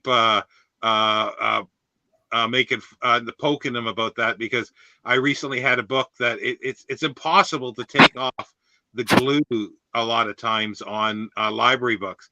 And I swear they must have a secret laboratory somewhere figuring out something how it molecularly bonds to the book. Because you can't get this stuff off. You just can't. He and I are in discussions about going up to Vermont. The Bean and I have not been up to Vermont in quite some time. And there's an added element now of uncertainty because he has a 100-pound German Shepherd. Yeah. That adds an element of uncertainty. If they take a violent dislike to each other the minute they see each other, what do we do then?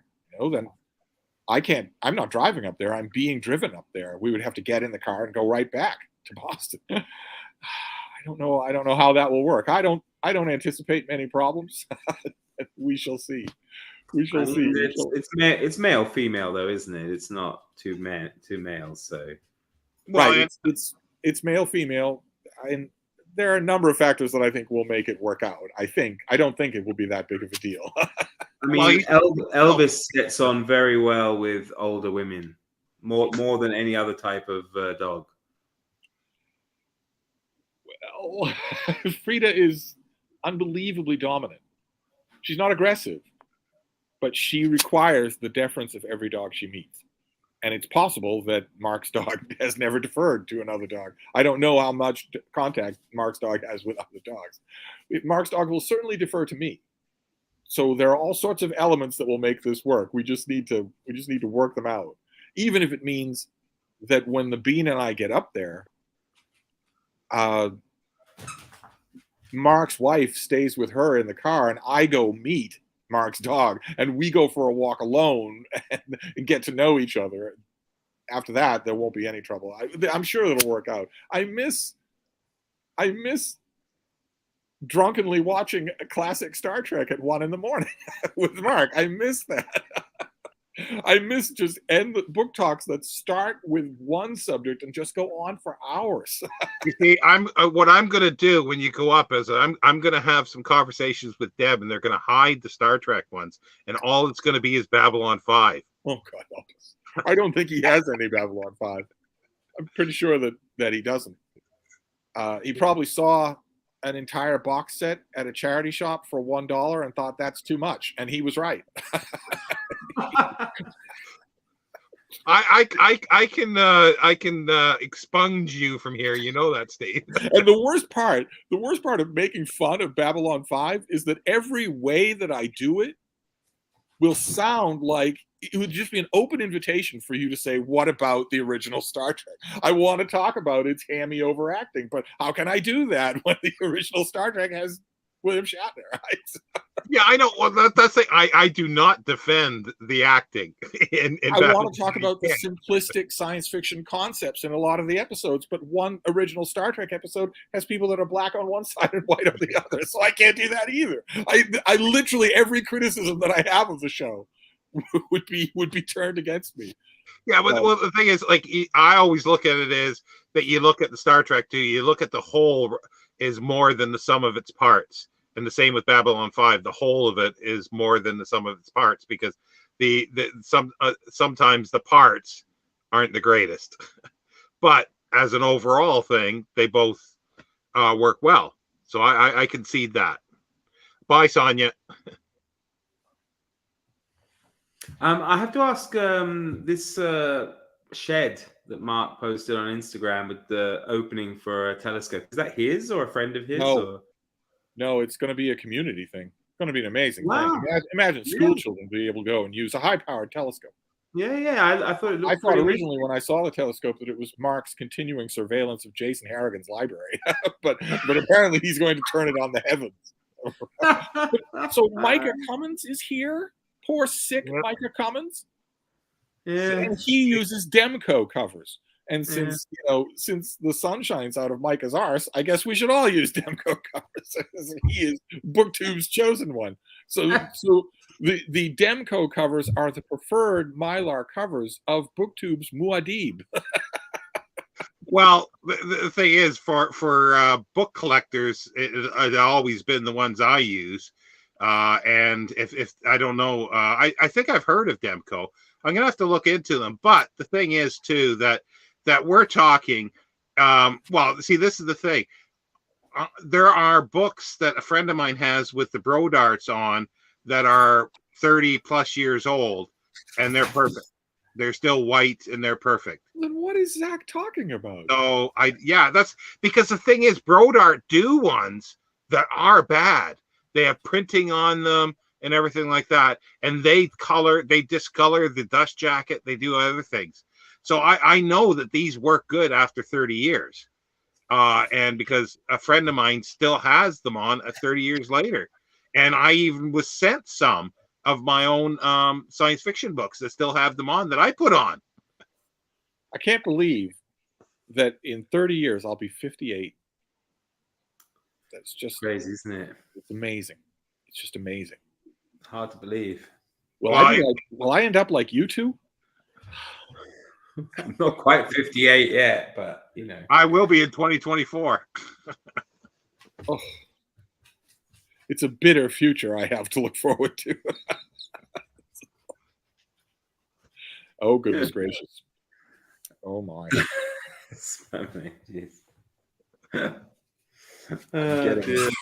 I'm getting an email from an editor. Oh, God. I'm kind of hoping that I was... What can he possibly have to ask about the JFK assassination? What can he possibly have to ask? Who did it? That's what he's asking you. Have you found out in your research? Well, it's sending you back for rewrites. That's what's happening. Do you get that much from editors? Do you get that very often for rewrites? No. He's a professional. No. He doesn't need any rewrites. It doesn't matter for editors. I write solid, clean prose, and I usually get a really good sense of what the editor's looking for before I send them anything. Most editors I'm dealing with, I'm able to ask them, 50 questions. What are you actually looking for? I'm looking for an 8,000 word, appraisal and saying how great Babylon 5 is. I don't see any tenable line to take here other than that the Warren Commission is essentially correct, but that there are weird aspects of this case. There are weird aspects of this case, but otherwise, yes, there are weird aspects, and you can't really make complete lifelong sense out of them. But weird aspects don't make for overturning forensic evidence. Well, how much are these things redacted? Are any? It's still being redacted, isn't it? They're still blacked out. Well, fortunately, unless this editor is emailing me now asking, fortunately, he did not ask me to talk a lot about these latest documents that were in the news just briefly, because they're nothing. They don't mean anything. They only enhance what JFK fanatics knew already, which is that the CIA was well aware of Lee Harvey Oswald. That doesn't mean they were employing him, and it doesn't mean they know who employed him. So it doesn't mean he was employed by anybody. It's just Jake the Ripper? Yeah, Jack the Ripper's younger brother. Yeah. He killed guinea pigs.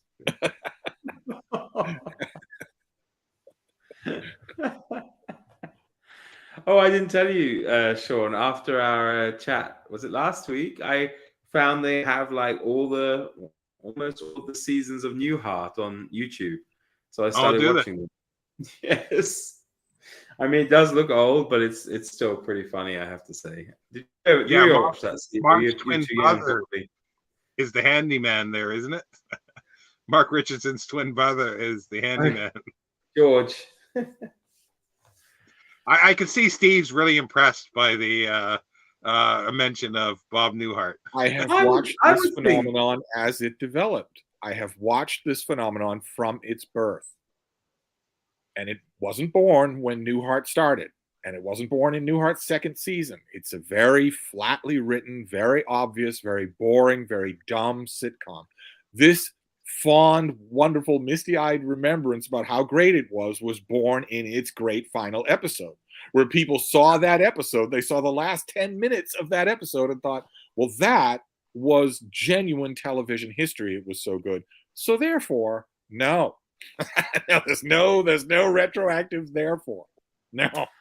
I think as well, though, you're right about the misty eye and nostalgia. I was reading through the comments and things that it does something to you, though, when you hear like the theme tune, for example. It does take you back in your mind to a perceived happier time, even for me as a child. I don't know. It just seemed.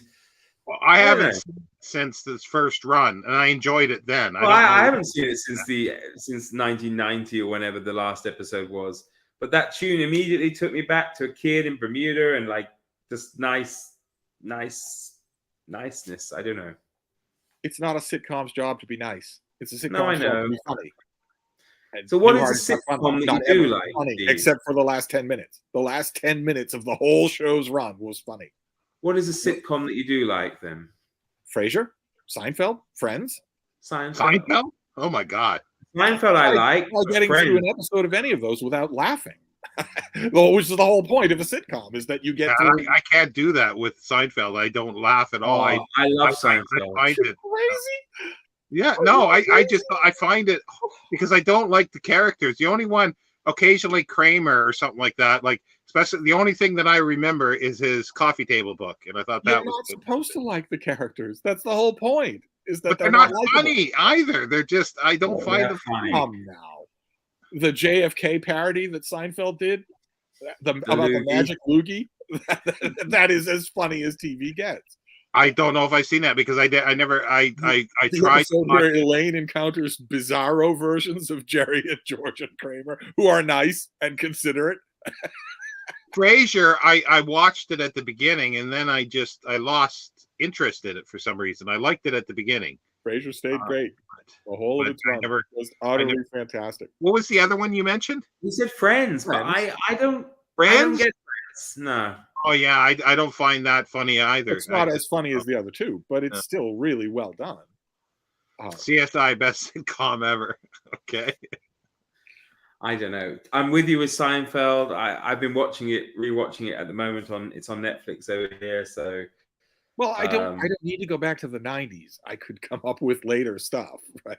Well, do you like Curb Your Enthusiasm? Arrested Development was hilarious. Curb Your Enthusiasm was hilarious. Malcolm in the Middle was hilarious. Yeah, Malcolm in the Middle was There are great. later shows that are very funny. I don't need to go back to the.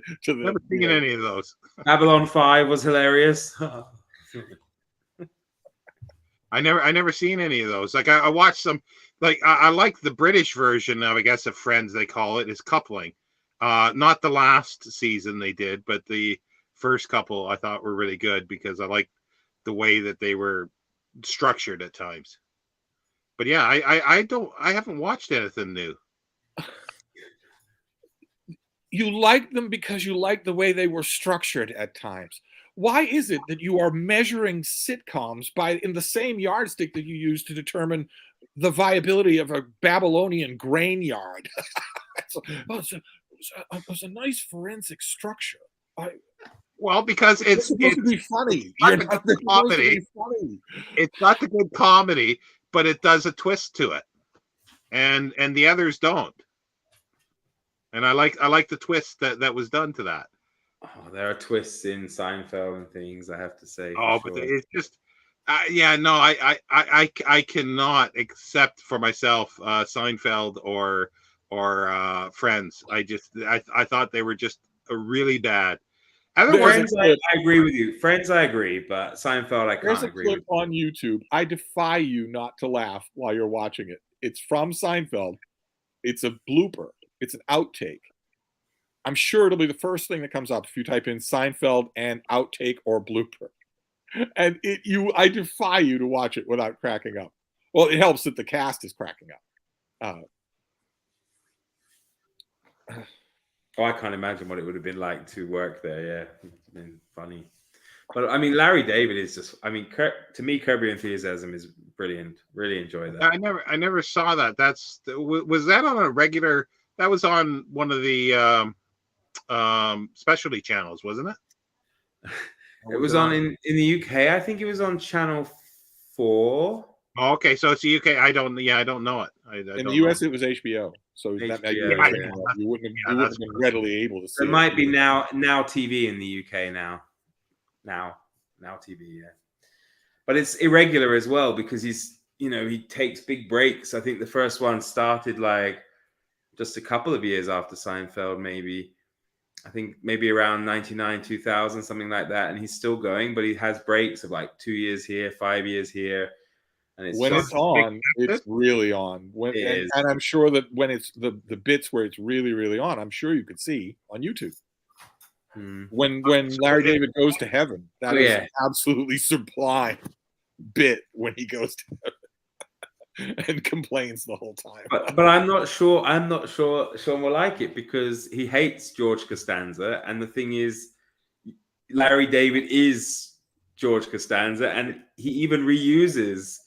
I mean, he must be obsessed really by some of this stuff that he reuses some of the same, but it's still funny. It's still so funny. The sea was angry that day, my friend, like an old man trying to send back soup at a deli.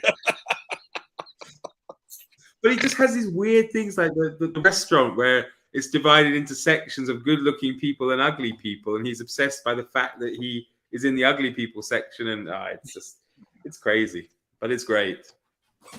Oh, this carry on. I'll just read for a bit.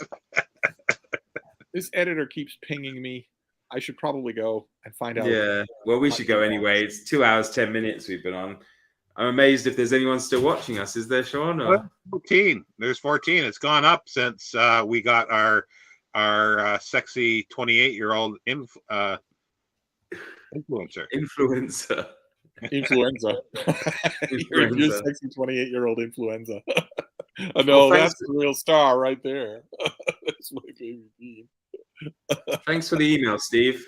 Thank you. Oh, yes. Oh, books anytime. Anything I can send. I'll be happy to bombard you with books. But I have to go. I have to deal with this edit. He's not stopping, so he must have an urgent question about who killed JFK. Well, thanks for stopping by, Steve. My pleasure. Very nice to see you, Steve. Oh, you're all pixelated. Go. You back? I'm here. Yeah, no, it's just you're very blurry and pixelated. Am I blurry and pixelated? Well, to me, I don't know if anybody else. So. Oh yeah, I am. Yeah, I can see it on the. What's it? Oh well. Yeah, no, I just don't find Seinfeld. I don't find any of that funny for some reason. You know, there's other stuff like I probably could still find Bob Newhart or the Newhart funny, but I don't think I would feel the same way when I first watched it. But yeah, no, I found it funny. I mean, but I think sometimes. One man. There are things that are funny for everybody, and then there are things that really just some people find funny, and that's that. But right, I'm off. Okay, so what do you're going to continue with Jean Valjean? I feel at least half an hour before I fall asleep of Jean Valjean coming on. That's right, and then that's that. So yeah. Oh. I don't know the Welsh one. Yeah, that's definitely top. Milton Jones is definitely top for me. But there's other ones I like. I don't know. It's hard to say a favorite, but I suppose that's the one that comes to mind is Milton Jones, and I remembered his name, but he's not Welsh, apparently. But that's what made me think I could get his name correctly. Thank you. So thanks everybody for stopping by. A little longer than we expected, but it was good. Yeah. See you next time. I guess on my channel probably. Yeah. We're gonna flip-flop all the time with these, I think. Bye everybody. Bye.